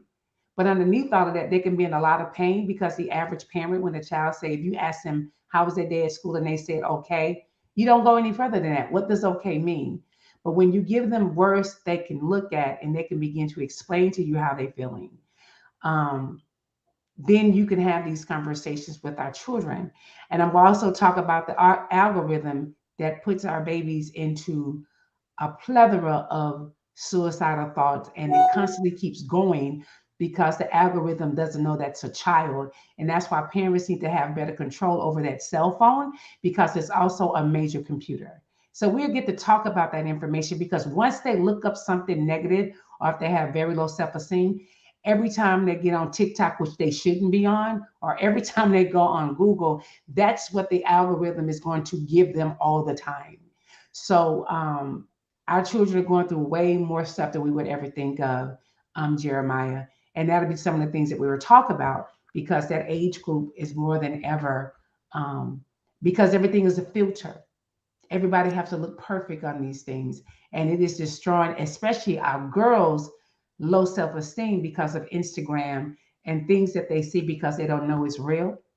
But they always trying to be something of perfection, and perfection doesn't exist. I hope that helps you. We'll talk more about it on Sunday. Good question, though. And Rochelle, I add one thing that you can mention on your you can probably address on your show too. Some of the parents need to address themselves. That's on the list. I mean, because you giving a child a cell phone at 8, 9 years old. I mean, or younger than that, just to pacify them. You don't know what's going on because YouTube is caught up in what you doing. Mm-hmm. So that right there, Coach. You know, I'm doing it in love, but the biggest one also for us, and one of the reports that I wrote, the reason it's so hard to talk to Black culture is because of the stigma behind having suicidal thoughts. The first thing we want to do is bind it up in the name of Jesus. We just gonna bind out that spirit, that demon, and we rebuke Satan. And Satan ain't got nothing to do with depression or anxiety. We're going to have a whole hard conversation because so many of our children in church are depressed and they can't tell their parents because they think they can pray it away. And that's another whole conversation altogether that God has revealed to me that we need to have these conversations about. And Ms. Rochelle, I want to piggyback off that as well.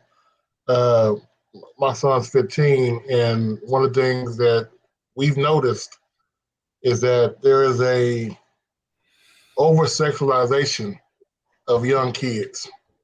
And people always talk about, well, it's just I don't want to get too deep into this, Ken. I know it's your show, man. But they talk about the transgender thing. But how you remember those beauty pageants at age 5 and 6? Yeah. They were all dolled up to look like they were adults. And with that going on, like you said, with TikTok, and even if you have, like my son, 15, we set up a email account for his YouTube page. Tell me why the next day I went into his email account. He didn't even get into it yet. There were so many things about sex in that account because it was put in there because they sold the information on the account not knowing it's a kid. And that they just put it in there for what they thought was an adult. So it's a lot. It's a lot. So you already see, Ken, we can see this is next, but I'm praying. I am really praying to God give me the right words to say because we're saying it in love, but we as parents, and we're not going to even talk about the parents who may have had these thoughts themselves, but they don't want nobody to know. Okay, that's another whole subject. So I thank y'all for this. And because of the shame, that guilt and shame, them two first cousins have us bind. So this is what we're talking about. So we need to have these conversations. I'm excited. What time will be on Sunday? It'll be 6 o'clock my time in California, 8 o'clock in the South, and 9 o'clock in the East. Yep. So right after Monday Night Football, so Sunday Night Football, we good. Right after, that's what we're looking at. So I already see this is needed. You put Sunday Night Football on, but you put it on mute, and then you watch There's No Gray with the that picture, right? There you go, man. You want to do it, bro. I thank you so much. I appreciate y'all for coming up, man. We'll be live Friday night from somewhere. We know we're going live, but where we gonna be, don't know yet. I know, that's what I'm saying. And yeah, your kids are too young. 5 and 7 is too young, I would say, for them to begin that. But if you have a 6th grader, that would be a perfect age, I believe, because they're in middle school. Okay. All right.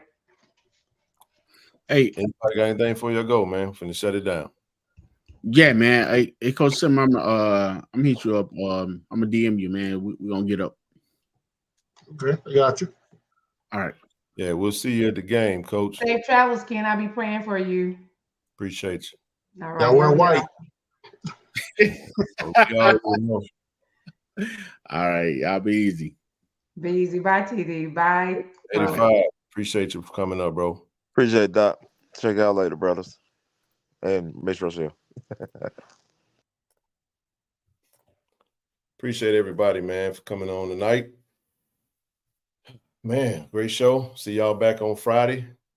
Congrats again to my sister. Before we get out of here, I'm going to play a channel one more time. Peace out.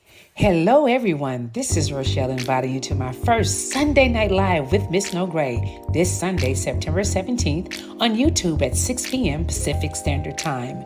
Welcome to the No Gray Zone podcast. Please subscribe to my channel, Miss No Gray.